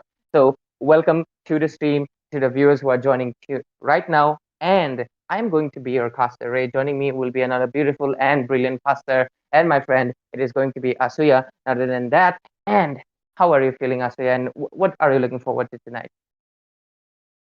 Well, don't ask me what I'm looking forward to tonight because uh, that Ludo. doesn't matter. That doesn't matter. But at the same time, uh, I'm kind of excited because we are here seeing these two big teams right now, top teams of India fighting it out in the tournament. So this game is going to be really intense, right? I mean, definitely Team Eliminators, they have stood quite strong this crisis. It's Tangerine crisis. I'm actually not sure. I haven't seen their games much of lately because I think they're training. Okay, they're in their training arc. But Team Impunity India, I've been seeing them quite a lot, and they have been getting better with their games. So I hope to see a lot because Baki Merd's marksman was really impressive on the previous tournaments I've been seeing. So let's see what they will be doing. And we are already in the ban phase. And so far, nothing much special. We're just seeing the typical meta bans, but the Grok, I do consider him meta, but at the same time, you don't see the Grok that much often. But I think this is a respect ban to Art. Well, I believe so because Art can literally create a disaster with his croc. Because I did see that happening in one of the games where Art was just there, always near the buffs of the enemy. And yes, they were all over the place, always trying to disrupt that buffs. But at the same time, the opponent, the lane from the other side, just came into the jungle of the eliminators. So yeah, it was kind of a funny match. But what I'm trying to say is, Art is really good with his Matala. He's really good with his Joe. He's really good with that Croc. So yes, this will be two of the respect bands considering Art right now, Ray. Yeah, but how much can you choke down on a roamer? Because there's gonna be a lot of options available always. But at the same time, I do respect it considering Matilda can provide a lot of utility, especially considering the fact that she really enhances your rotation very, very much. And because of that, you can have a big team fight gap, and they don't want that. But with that, we are almost done with the ban phase. Alpha is the last one banned out. I think they really don't want to give out the fighter jungler to the hands of Serar Moon. And there we go, two Chinese heroes along with Chip being banned out for the side of Red. I mean, they are the second pick, and because of that, they decided to ban out the first pick priority heroes. Understandable, but let's see. Do you think they're going to be picking Gatot right now? Well, they might because he is a pretty popular pick right now. And his avatar of Guardian can provide a lot of CC, a lot of utility, and he can bait out a lot of skills as well. So a really good pick, but at the same time, Khalid is open, Phobos is open, and I'm kind of looking forward Skibidi on a Fanny because he plays it really well. Yes, TBD will be. I don't want to complete the brain rot joke, but anyways, yep, I look forward to that. But I think the Fanny might get banned out, and there we go. BCC does pick up the Khalid, does not want to go for the EXP gap, but the side of Team Eliminators, they do have the Gatot as well as the Phobias on their hands, and they can pick it up right now because the opportunity is still standing strong. But hmm, yep, there we go. Legend just picks it up without any hesitations. Obvious, one of the goated EXP laners, and let's see if the next pick is going to be the Gatot Kacha because he's been just like I said, it's been trending. But with my man, he's really showing off his mages right now. Like I mean, he's one of the top mages in India, really showcasing his Odette, the woman who opens up her umbrella and starts singing. Oh, but no, Tangerine picks up the Umbrella? Moscow. Yeah, yeah. She's like she opens like a huge umbrella. Like I just consider it an umbrella, and then she starts singing and ballet dancing. But whatever, you know, you were just hoping to see the Fanny and the Van Skibidi. So was Eliminators. They pick up the Moskov, making sure that the marksman stays safe from a Fanny. Well, I was really gonna say that I was hoping that Sarar Moon goes for that lane, but instead they go in for Moscow. And in the last game too, when Crisis was missing, I did see that Gore laner. It was Mir. or someone. Well, he was playing that Moscow a lot, so maybe this time too, if he is the same person, I'm not sure, but they will be taking up that Moscow in this game too. But just look at that from the side of Impunity, already denying that Alpha to Sarar Moon, as well as that Link, because Skibidi has already taken it up. At the same time, I think, picking up that pick of the Joe Room will be a really great pick, because if Sarar Moon goes in for any mobile hero like a Nolan or maybe a Hayabusa, he can just, you know just pick him off. Yeah, they're going in for a complete dive-in composition, Ling with the Tempest of Blade, Chow with the Wave of the Dragon, the Khalid with the set Raging Sandstorm. So their composition is already settled by the first three picks, but so far Eliminators, their options are still quite available.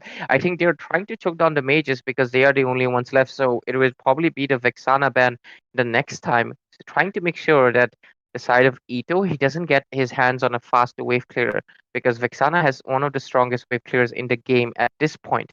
And if you look at the composition for Eliminators, it is more of a defensive one because Moskov he's going to stay inside the turret in the early phases and try to stun enemies as much as possible. Phobius, his main thing is the demonic rush to jump onto enemies, and Tigreal is the implosion play. So yeah, they're going in for the re-engage. So if Impunity India dives in, they can retaliate back. But let's see what Impunity wants to deny. Oh, well, at the same time, I was really hoping they'd pick up that Aurora, because from the side of Impunity, they do have the dive in composition, so they might go in for a Matilda, for an Angela, or, and yes, ET knows, so they will already be panning out that Angela right there, denying that Angeling combo to Skibidi, but at the same time, they already have Super IM on the roam, so, well, but Ray, what I was going to say previously is that picking up that Aurora could have been a really great option, because she kind of nullifies those dive-in composition. She can freeze the Joe, she can freeze the Khalid, but they will instead be banning her out. So, what do you think? Will they be kind of trying to pick up a Valentina?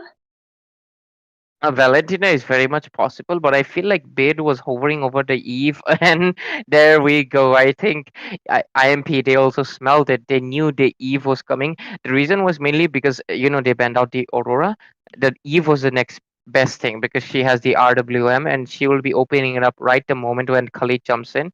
So, yeah, it makes sense why they banned out the Eve as well. But, I'm a little confused about the Aurora though, because I think Aurora, they could have picked it up for themselves considering they're going to be the first pick after the ban phase is over, right? So yeah, I also don't understand why they went in for it. The Aura ban, perhaps Beat is just in a little bit of a Vexana mood. Well, she is one of the queens right there, just like you said. Her lane clear is very good. Her chain CC is really great. Her damage from point one into the game is really, really good. So yeah, a really great option. But at the same time, she needs to be careful, because Super IMM will be trying to pick her off. And with that, I really wanted to say that from the side of Team Impunity, they can go in for an Aiden, because he is still open. He hasn't been banned, and he can be really, really good when fit into that composition, the diamond composition they have. And there we go, the nail in the coffin. The Faram is being picked up because it's gonna change the team lineup really, really badly. Because look at that, so far they were going aggressive, like dive in composition, but right now they have picked up the Faramis. It's gonna make them a little bit more of a re-engage tool because his Nether Realm will give them another life just in case Legend and Art, they land a really good implosion. They want to avoid that, and they want to make sure that Baki Mert gets the chance to deal the damage because they know Sarar Moon will be picking up an assassin, and it is none other than the Hayabusa. So it's gonna be really, really. Oh, Super IMM is the roamer, so I think it's a Khalid roam on our hands, and Epistizi will be going to the Chow EXP right here. So yeah. Well, I was really hoping for the opposite to happen, because Joe is better when it comes to the roaming, but at the same time, he will be building up the tank build anyhow. So, yeah, I think they're just, trying to take those early kills, that speed up that Khalid has to rotate the map faster, because from the side of Eliminators, they do have the Vexana, and she will be rotating pretty fast, right? But at the same time, I really want to ask you, is that Hayabusa pick viable here, since all of those people can either dive and can nullify that ultimate coming from Hayabusa, and at the same time, for the extra precaution, they already picked up that Faramis. Yes, they were cautious mainly because of the Tigreal, but we'll put aside that because, ladies and gentlemen, welcome to the Land of Dawn. It's gonna be a best of three series between Team Eliminators on the red side and Team Impunity India on the blue side, and they will be duking it out. BO3. Let's see who's the one going into the next round and who will probably go to the lower bracket. So here we go. I am your Kasare along with Asuya, and this is gonna be really interesting because both drafts looking really, really fine right now. So answering your question, Asuya, that you asked, I think Framis is just a precaution just in case they do not fall into the hands of Art's implosion. And on the other hand, I think Hayabusa, there's two reasons that I see. The first reason is perhaps try to bait out the Wind of Nature by Nathan. So they Moskov has the opportunity to take him down. And the second thing would be to take down Faramis early on, and that could give them a little bit time to, the nether realm might be gone, but oh, super IMM, he uses up the flicker, a little bit of a resource waste right there. Well, yes, and just look at both the lanes right now. Tangerine kind of poking Pokemart. Pokemart will be just gone ahead, but just look at the first blood already taken up by the link onto that Hayabusa. This is what I was talking about, Ray. Yeah, I mean, they have the Khalid who can go quite aggressive, but I think super IMM, that was a little bit, that was a way too aggressive. He doesn't have the flicker, he already used them up, but I don't know why he was going in so aggressive, and he paid for it. A one for one trade, not really looking that much, because if you look at the goal, it's quite similar. Only 300 gold deficit, not even three. It's actually literally the same. The first turtle will be up soon, and we might see a team fight. Oh my god, I think Legend might be next on a chopping block. Yes, absolutely. Just look at that. The Tempest of Blade already taken in, and the Khalid will be taken down once again by the Vexana. And Ray, right now I think Eliminators are on the a bit top off because they did manage to take that first blood onto the lane. At the same time, for the mage, right now. Faramis won't be of much use. He needs to be level 4 before he can actually, make an impact onto the game. Meanwhile, Vexana with her CC can make a really, really great impact. So I think they should be looking to play it safe, but just look at the bot lane. Bakimer taking down that Moscow all alone. And even in the river area, I don't know why Phobius was staying on 1 HP for so long. Like, like the turtle shield will not going to save you if from T people, and he just, I don't know. I think both teams are playing a little bit too relaxed. Perhaps they're testing the waters. Like, after all, this is the first game, so they're just testing each other out. Oh, look at the engaged. The Hayabusa using up the Ugi Shadow kill. The Nether Realm is popping up. Hayabusa might next be next, but the Quad Shadow is already coming in. But Ling, he's making sure that Hayabusa doesn't escape. But Moskov is into the scene as well. Saramun does have the turtle shield. He pops up his Tempest of Blades. He might be able to secure the kill. He does, and securely goes away with the Cyan Poach. And Phobius, though, he's looking for an engaged super IMM, clever flicker, and he has a surfboard. He'll be going away without any harms issue. And Abystizi also recalls. 5 kills on the count of the side of Team Impunity India so far. They're looking in the good seat right now. But one thing I would mention is basically what I said before. I think both teams are testing the waters. They're seeing the overextension they do because there's a lot of unnecessary engages they're doing. Well, yes, and I did see the Tigreal use everything onto that Moscow, Nathan. But at the same time, just look at the Raging Sandstorm coming in. Art looking to be then, but look at Super IM. He is really low. It will be a double kill secured by Tangerine right there, just like you said before. In the mid lane, the shadow kill from the side of Sarar Moon, but Faram is just escaping in low HP right now. And Abyss TZ trying to provide that help, but he didn't require that. At the same time, at the bot lane, it will be 3 men soaking up that gold from the first tier turret, and I think so it will also be taken down, Ray. Yeah, 4 minute 20 seconds and the first tier 1 turret already down on the hands of Team Eliminators, they will be getting a lot more map control. But looking at the top lane, the Legend is playing quite aggressive. But Ling, you have to be a little bit more careful. But the Vengeance is coming in. Way of the Dragon also popped up. Art coming in into the scene as well. Might be an implosion play soon, but no. Netherrealm being baited out. It used into nothing but the Vexana's damage baits it out. Oh, look at the implosion play as well as the Eternal Guard. The spear also connects into the team fight, giving him an assist onto the Moskov. And so far, Eliminators are really, really taking this game quite well. But oh, Ling might be coming in for the sneaky, sneaky turtle steal. And he is. Oh, he's able to Oh, succeed. Van Skibidi gets the turtle, gets the mega kill. Despite the disadvantages, he gets a double kill and he might be going in for the triple. But no, Ito will be taking it instead. Legend is into the scene. He's trying to secure a kill as well, but he doesn't have the damage. Ebistizi will be leaving on 20% HP without any issues, and Moskov has rotated to the top lane as well. The blue buff will also be going down to the hands of Team Impunity India, and looks like things are going good again on the side again. Well, yes, at that point, I was going to say that the Nether Realm kind of got wasted, but then Lane came in, took all those kills. Super MM looking in low HP, he will be retreating, but look at that kill on the Vexana by the Faramis, but at the same time, Skibidi looking in a bad position. The Nether Realm has been popped up along with the Tempest of Blade. Super MM going in, the implosion play coming in. Will the kill be secured by Phobius? Yes, he's still on that rampage. He will be securing the double kill for himself right now. One for three trade, two trade. Yeah, and that Okay, was not it a was. positive trade on the hands. Saramun doesn't have any of his buff. His red buff is still up. He'll be picking it up. And if you look at the itemization so far, Nathan has his Feather of Heaven building towards the Ceruleum site so far. Moskov doesn't really have his second item yet either. Oh, the Way of the Dragon being wasted on art for no apparent reason. But let's continue talking about the itemization because Tigreal, he's building up the antique cuirasses recipe item, the I forgot the name. Let me look up the name. Oh, it's called Dreadnought Armor. Yep, he has bought Dreadnought Armor. So he's trying to sustain, but I think the sustain is just not coming right on point yet. Chow, he already has his hand on a Turner belt as well as Khalid. He has also bought up the Fury Hammer. So he's going to deal a lot of damage there, and the next turtle will be up sooner. So yeah.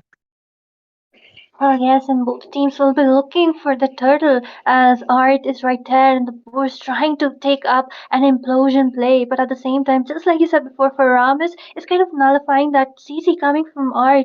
So I think they need to take down that Ramis first, or maybe the Phobos needs to be there baiting out that Nether Realm. And as I speak, Skibidi on to that turtle. Once again, just look at Super IMM.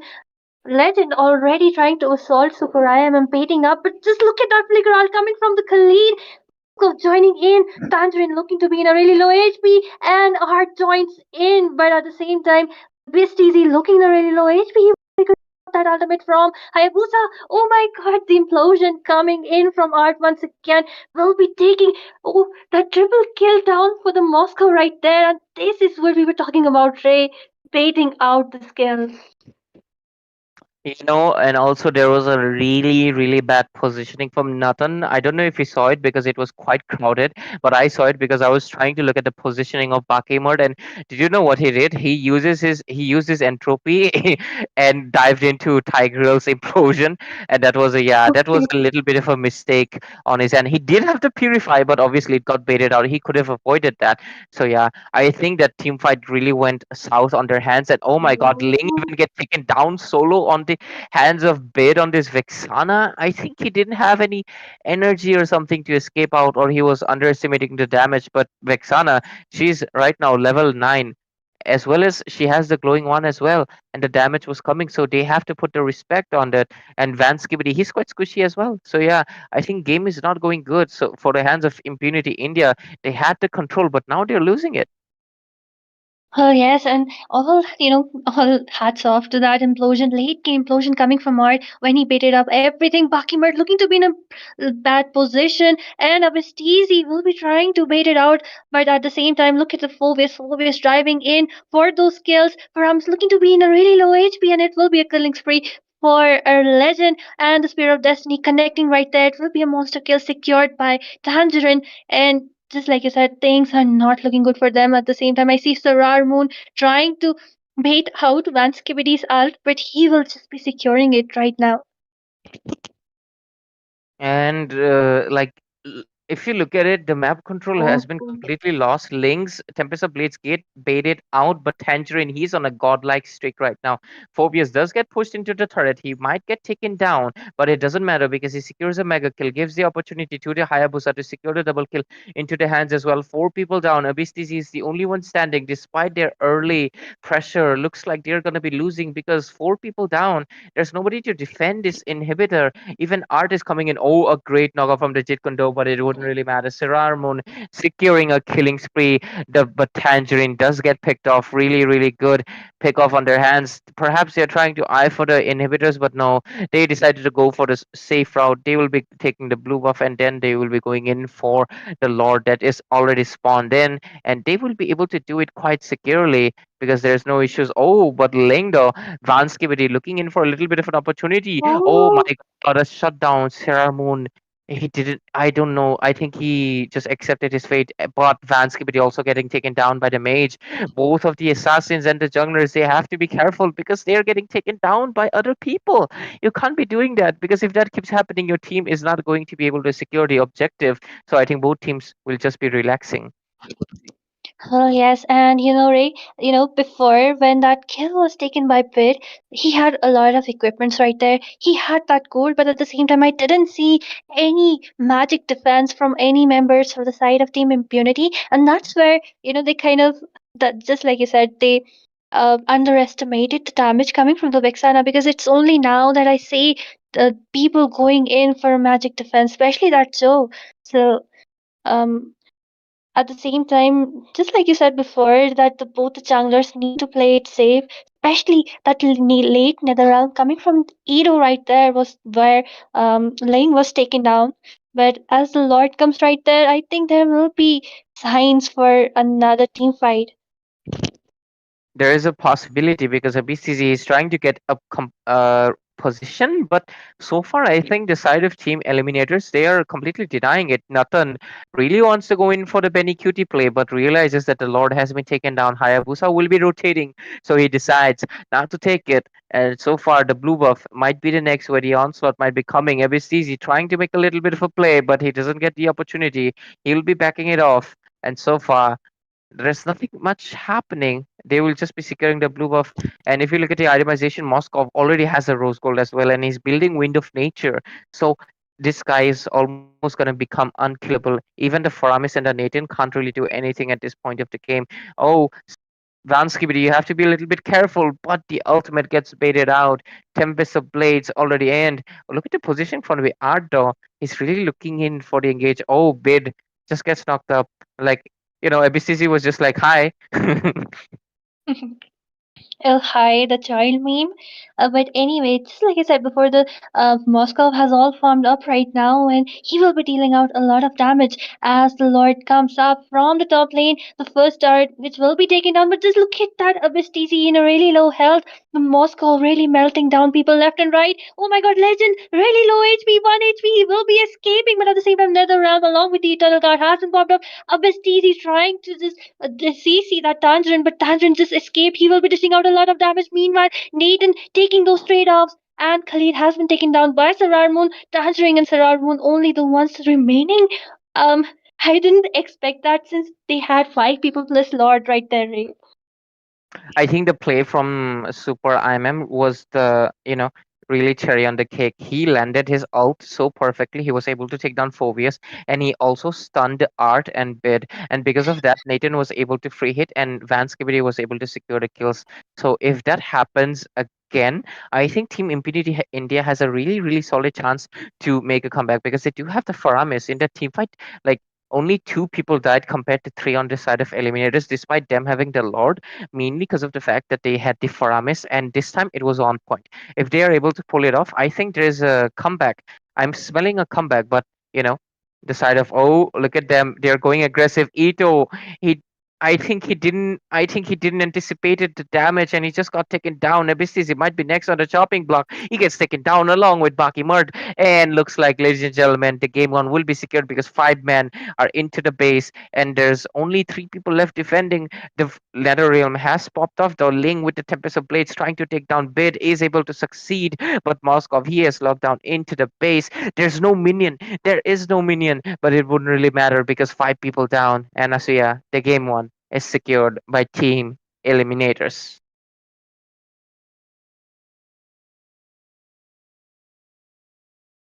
Asuya.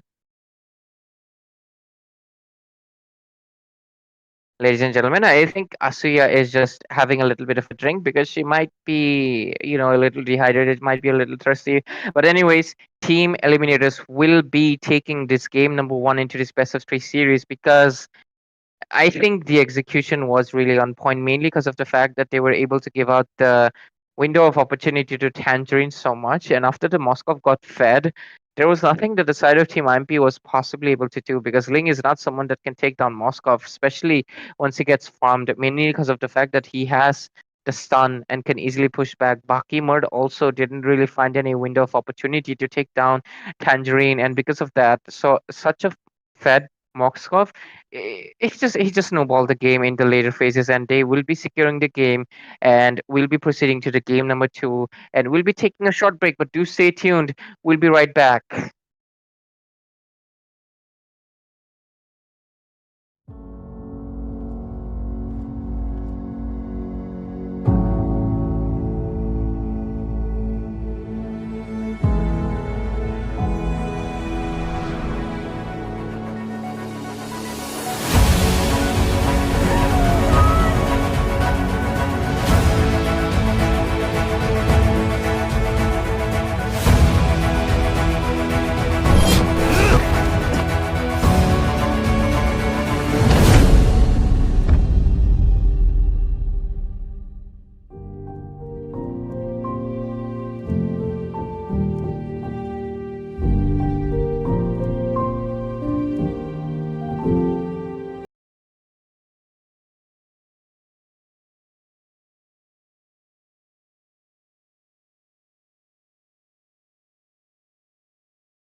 delay. There was a little bit of issues that we had to resolve, but we are back, and hopefully you're with us as well because it is going to be Eliminators going against Team Impurity India.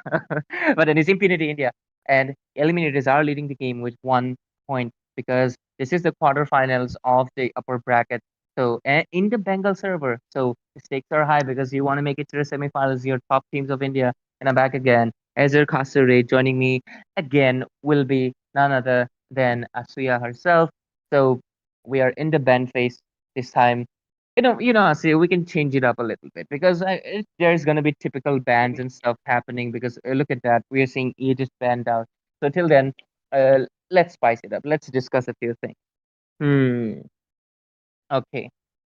You know, what should we talk about? There's a lot of topics I here, but mean, some of them are okay. Okay, let's just stick to the draft.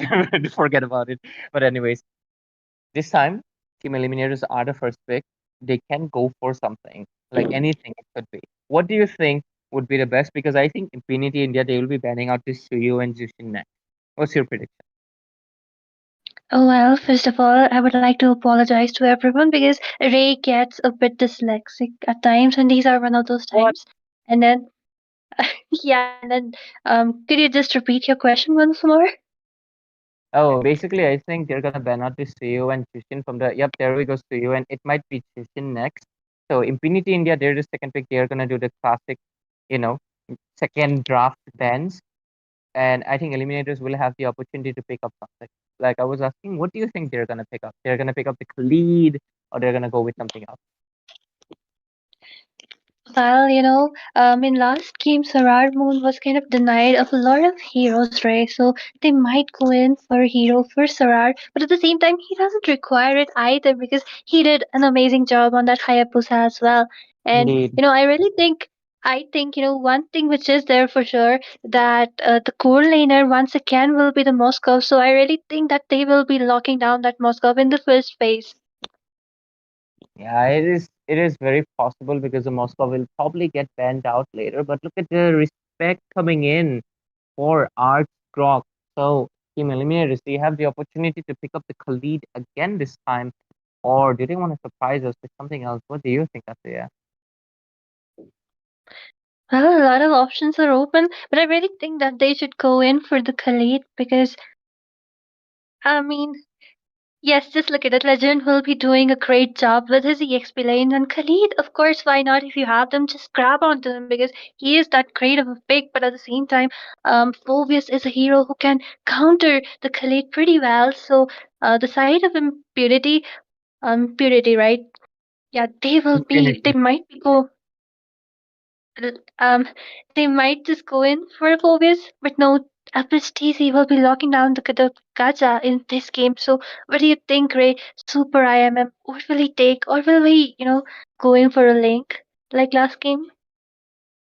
There is a possibility they can pick up the Link, but at the same time, they can also pick up the Phobius because I think giving out the Phobius and Khalid would be a really death sentence, just like I'm not gonna say like okay, but they do pick up the aura this time because last time Team Eliminators they banned it out, knowing that they had the front to end composition dive in. So this time Team Impunity India they want to play it safe and they want to make sure they have the re-engage tool, but right there, because they do give out the link to Skararmon, and he's not going to show any mercy because we know how fast he can be with the Cyan Finch. So it's going to be really interesting, and let's see what eliminators will be picking up. And there we go. I think I think it's the seal fate might be coming in, but at the same time, I wouldn't really underestimate Infinity India. They have surprised me from time to time, so let's see if they're going to surprise me or if eliminators will be proceeding. Oh, Vanskibidi with the Fanny as well. Oh my god, that is a lot of Tangerine. He's gonna be countering that Fanny quite hard. What do you think about that? Like that's really confident. Well, I was looking forward to Skibbidy's Fanny in the first game, but I will be Skibidi, able to watch skibidi. it here in the second game. So yeah, I really, just like you said, he can be countered by the Moscow. He can even be stunned by Legend with his passive. But at the same time, I think Skibidi is pretty good. He might, he can avoid it. Come on. And one more thing which I would like to say here is right. See, just like I said, the Moscow has been picked up, Khalid has been picked up, and also Sarar Moon in fear of his junglers, jungle picks getting denied once again. Not be fearing, but still, I did say that he might be the one picking up his hero. So, Yeah, your um, predictions are always on point. Asya better start gambling because she might be winning $1 million right there. But anyways, ladies and gentlemen, we are proceeding to the second phase of the ban, and if you look at that, our Tigreal getting banned out as well. They're really trying to choke down the roamer, but I don't think it will be that possible. But oh, look at that! They ban out the cute necrokeep queen. There is no greenery anymore. You talk about Valentina being an evergreen hero, but Vexana, she has been green since day one. She hasn't changed her colors that much. But anyways, eliminators. Let's see what they want to deny because I am the CC pick. Sorry, CC ban. I was not expecting that. I do understand that a BCC can pick it up, but oh, there we go. They're denying the ruby. Really, really odd choices right there, Asya, because these heroes not picked, not banned in the first game though. Oh my well, god. yes, Oh my god.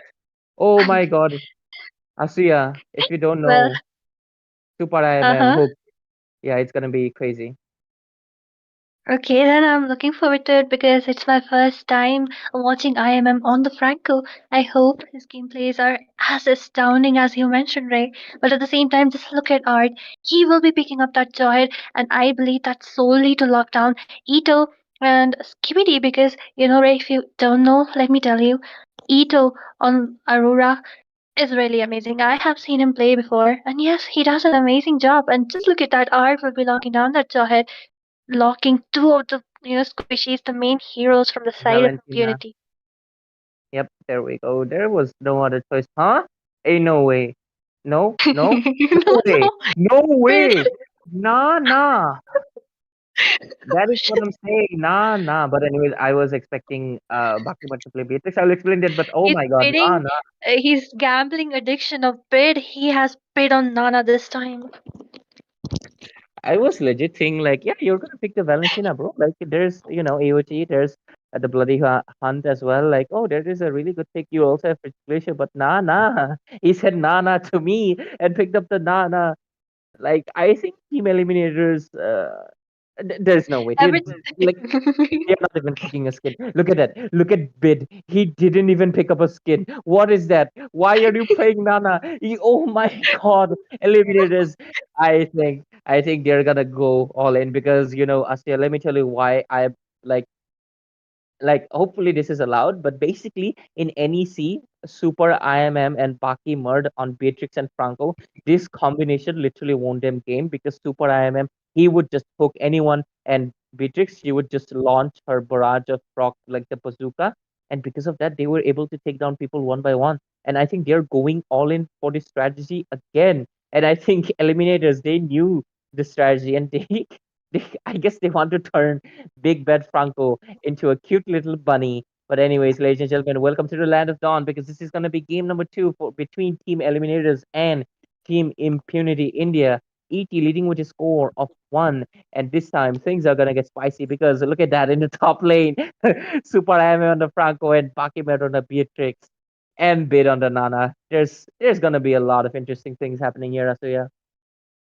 Well, yes. Um, I'm really excited to see how Pit performs on the skinless Nana right there because if I would have been there, I would be using that, green colored skin. I do not know the name, but just look at it art. I am Pokemon just duking it out in the top lane as oh the hook coming from Super IMM. He will be securing that first blood. It's on not even 1 minute 40 seconds, right? The first blood already taken up.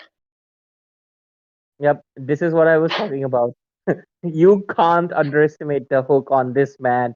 Super IMM, the absolute insane nitty this guy can bring into the game. But anyways, the skin we're referring to is probably the mystical skin. I think it is the paired one with Aldous, right? Yeah, yeah. I also like that skin. But anyways, Bakimot will have a lot of comfort in the lane because Super IMM will be babysitting it all the time. But oh, Ardo tried to Oh, do it with ejector, but Fanny, she came in, did the cutthroat, will be retreating. Bakimot, he's under the Tempest of Blades. He's trying to retreat, oh, but oh, oh.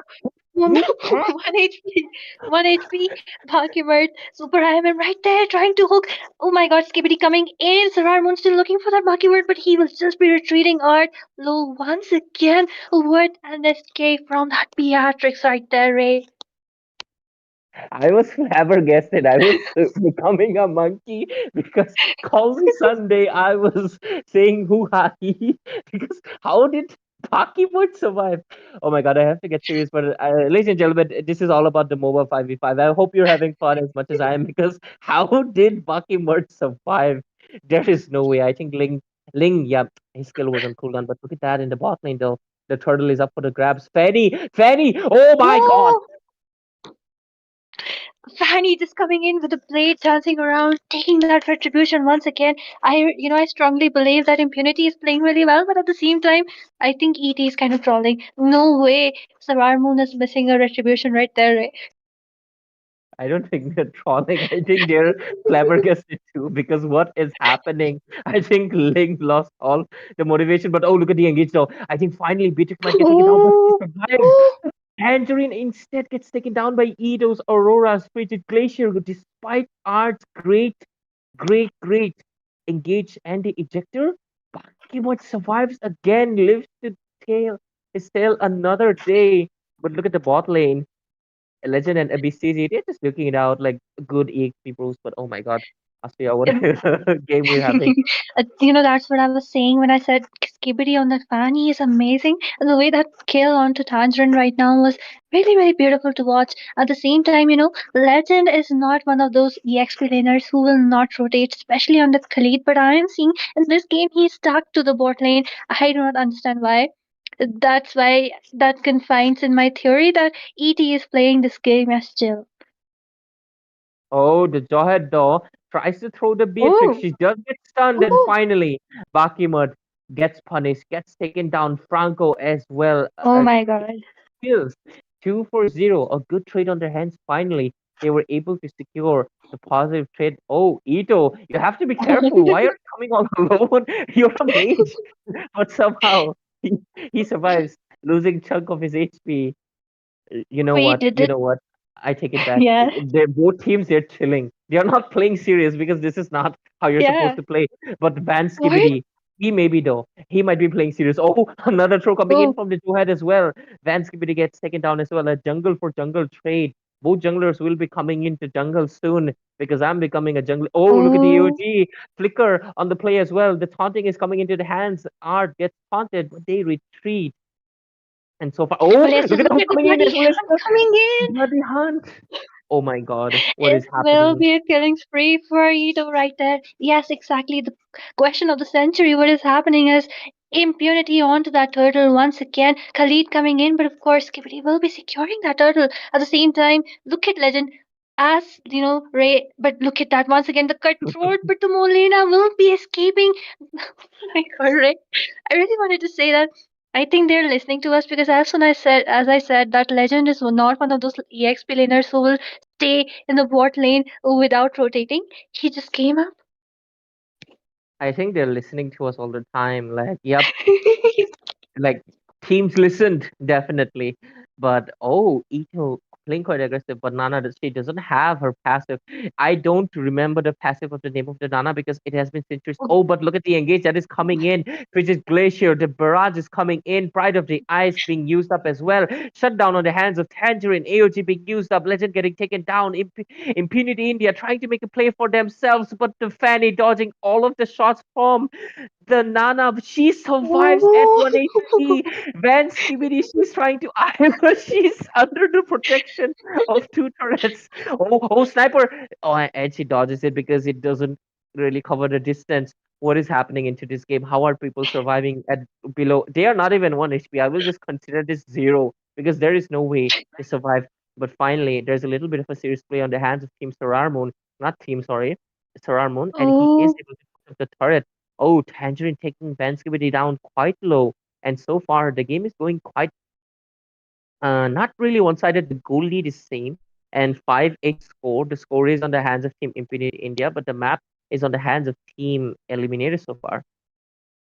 Well, yes, but just look at that legend all alone. He will be using his ultimate to escape. He is healing up. Skibidi trying to take out some damage. The Avatar of Guardian once again missing, but look at the bot lane. Tangerine taken down already. Khalid looking to be low once again. He will be taken down by that Fanny. A trade. A trade, yes. Not a trade, just one-sided stealing because Yeah, they one took the sided. kills. Yeah, A but look at trade. the aeroplane. Yes. Yeah, but third turtle is up. I think. What do you think, Ravel? Oh, wait a second. Oh, The ultimate oh, wasn't understanding oh! on to two people and Art going in. Wait a second. Ling is there to get that kill on Bakimers. He is in a low HP. He will be taken down at the same time. Sir Moon will be retreating now, but at the Ito! same time, look at Ito. Ito in low HP. This is the third person surviving in low HP, Ray. And I think this turtle is kind of a free turtle unless Kibidi comes in once again. But at the same time, I see Art Bid! trying to zone people out. Oh my god. Yeah, why are you shouting, by the way? I thought Bid would get taken down by the throw of Jawhead because Jawhead threw Franco at Bid for some reason. I don't know why. Like, why would you throw the tank to the mix? But anyways, in the bot lane, they're trying to engage, but Khalid gets a praise inside Oh, the turret, gets taken down. Vance give it a killing spree, 5-1, 4-1-2 on the hand, so he's getting quite a lot of farm. Oh, the Molina transferring, it's been such a long while, but wait. I can't even talk about Ye- it because I can't get nostalgic. They're getting taken down left and right. Edo finally taken down, not really surviving at 1 HP. Oh, but anyways, where was I? Wait, Oh, yeah, I was wait a talking about the second. But Molina. the question is, why is Ito hovering around when there is no vision right there in the bush? You know what? He's probably believing that there is an angel saving him, but looks like Rafaela isn't into the game, and he has to be a little bit more careful. You're not gonna survive at 1 HP each time. But I think yeah, they're trolling. Oh, Tangerine, you gotta be careful. Yes, and just look at the Beatrix and Super IMM right there, but they will just be revealing themselves, Art going in, Art going strong, but no one, they will be just retreating. Look at that legend trying to initiate a team fight, but they will just be retreating. Both the teams in the river area, they are looking for a confrontation, Ray. Reminds me of some armies trying to take a war, but at the same time, look at the freeze on to Super IMM. Oh, wait, was it the Winter Crown? I'm not Yes, sure. Winter Crown. Oh, Nana, she survives at 1 HP. Again, Beatrix playing a little bit too aggressive and gets taken down as well. Legend securing not a double kill because Saramun will be securing the second one. And so far, looks like Eliminators, they're making a little bit of a comeback onto the score. And one thing I want to say is that Bid and ABCZ, only two of them haven't been taken down even once. Well, yes, and especially I'm really loving the 1 HP outplays, the 1 HP escapes coming from both the teams, starting right from the Beatrix. But yes, just look at that. Eliminators will be getting this Lord. Things are looking good for them. And Fanny in the top lane, I think she will be using the last option she has, trying to split bush. She is in the bush, waiting for Legend to just go away, but she will be just going in. The ultimate coming from Khalid. Wait second, the cutthroat and the damage will be taking down that Khalid just like that. And wait a second, the Spear of Destiny Oh, hitting Skibidi! Oh, it will be a killing spree for Moscow! Oh my god! What an ultimate right there. Niraj Chopra is really Niraj Chopraing in this game. Oh, who gets a red buff? Okay. It was the link. I swear I would lose my. Nah. It's fine. But anyways, a bit easy. He's looking in for an AOG, but doesn't really find the opportunity yet. The Lord is marching down in the top lane though. So, look at the engage coming in from Art. He throws Aurora behind Oh, like a little kitten, but she gets taken down by Bid without any issues. The revitalize was a little bit late. Tempest of Blade being used up as well. I find Johat still so funny. He's like a discount or like tuition. but he is a shot put player if Moscow is the javelin player. But you're right there. Just look at that. It will be a shutdown from Skibidi on to our Moscow, but Art is right there trying to eject him. And but at the same time, look at that hook coming onto that lane along with the bloody hand. He will be taken down. It will be a double kill, but at the same time, Khalid going in strong, taking that kill onto the Fanny. And the Molina has come into play. Legend looking low, Legend and Art will be escaping. It was a 1-for-2 trade right there. a jungler for a jungler, but the Moskov does die out. So that is a good shutdown on the hands of Team Impunity India so far. And if we look at the serious thing, the goal lead is on the favor of Team Eliminators so far. The score is quite even, 13 to 14. And if you look at the itemization, Ling is building towards his fourth item as well as Moskov. Beatrix, though, she just completed her Wind of Nature, so she's a little bit behind.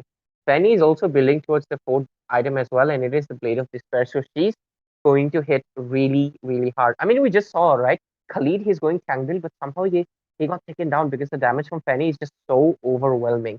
Other than that, Moscow, sorry.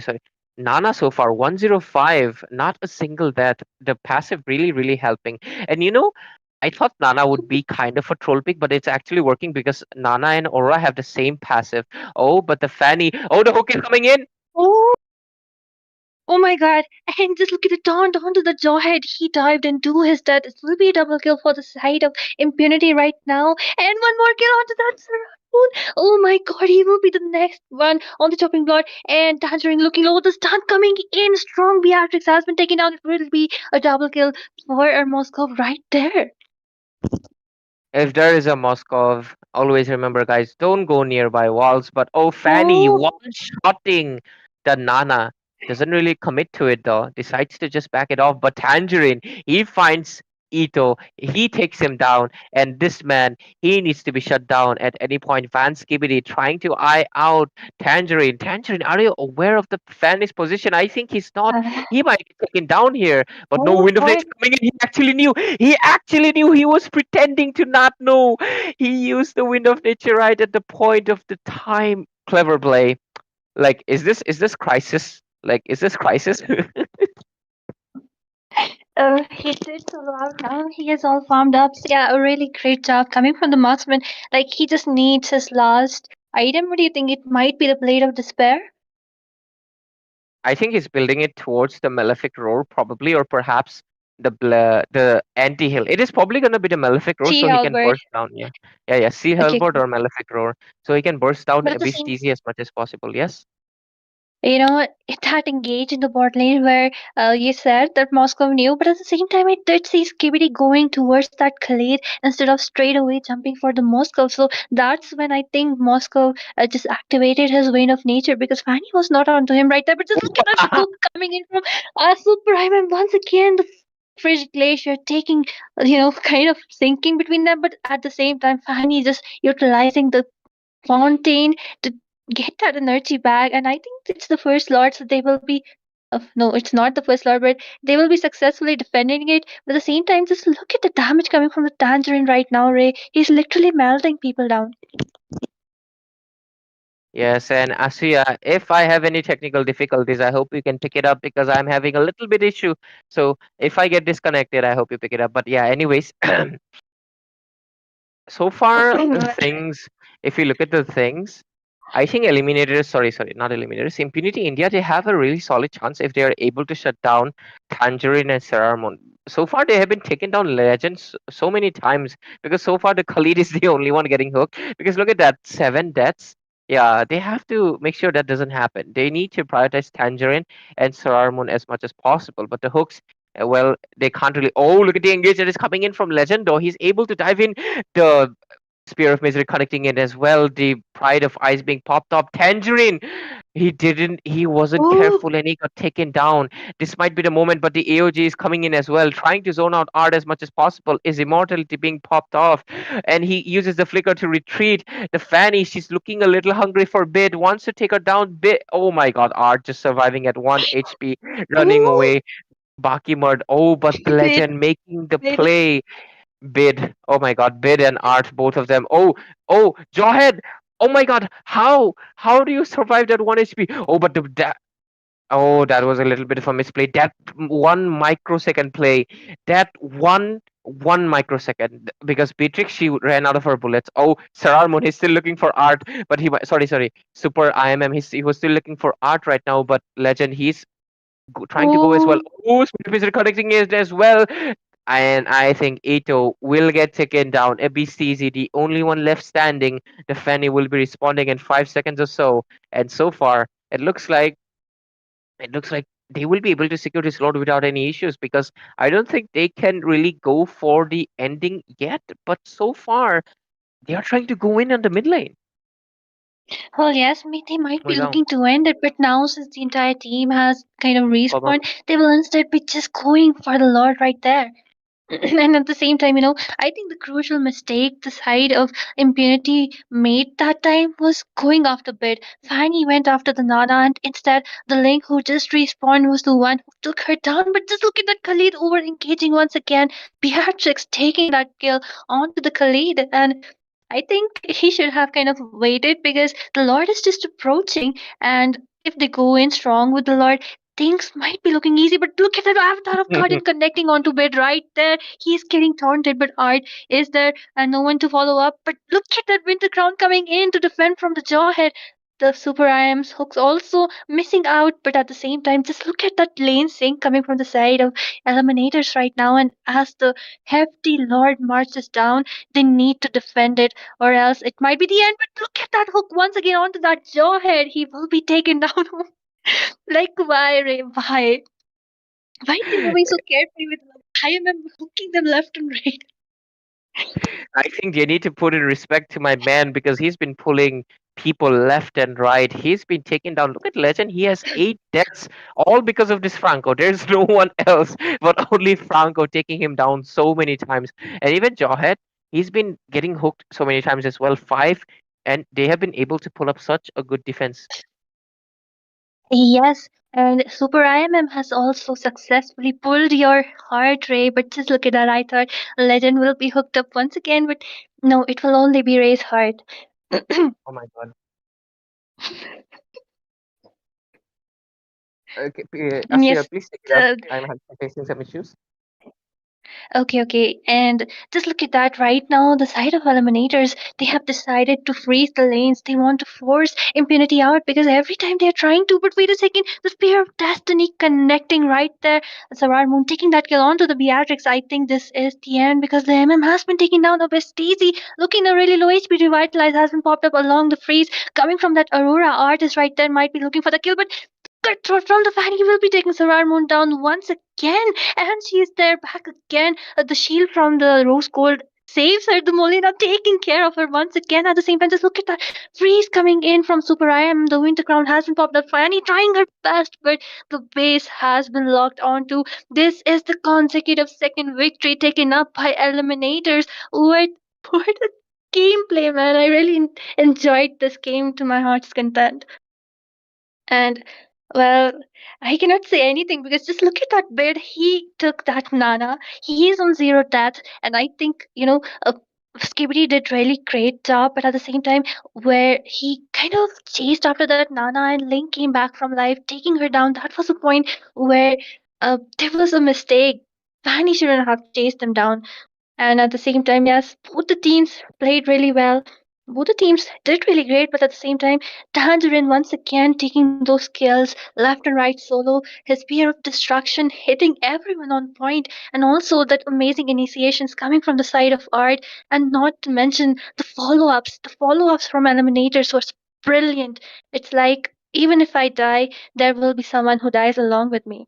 And with this, we will be ending this series of matches, but stay tuned, everyone, because we have more exciting matches to come up right now.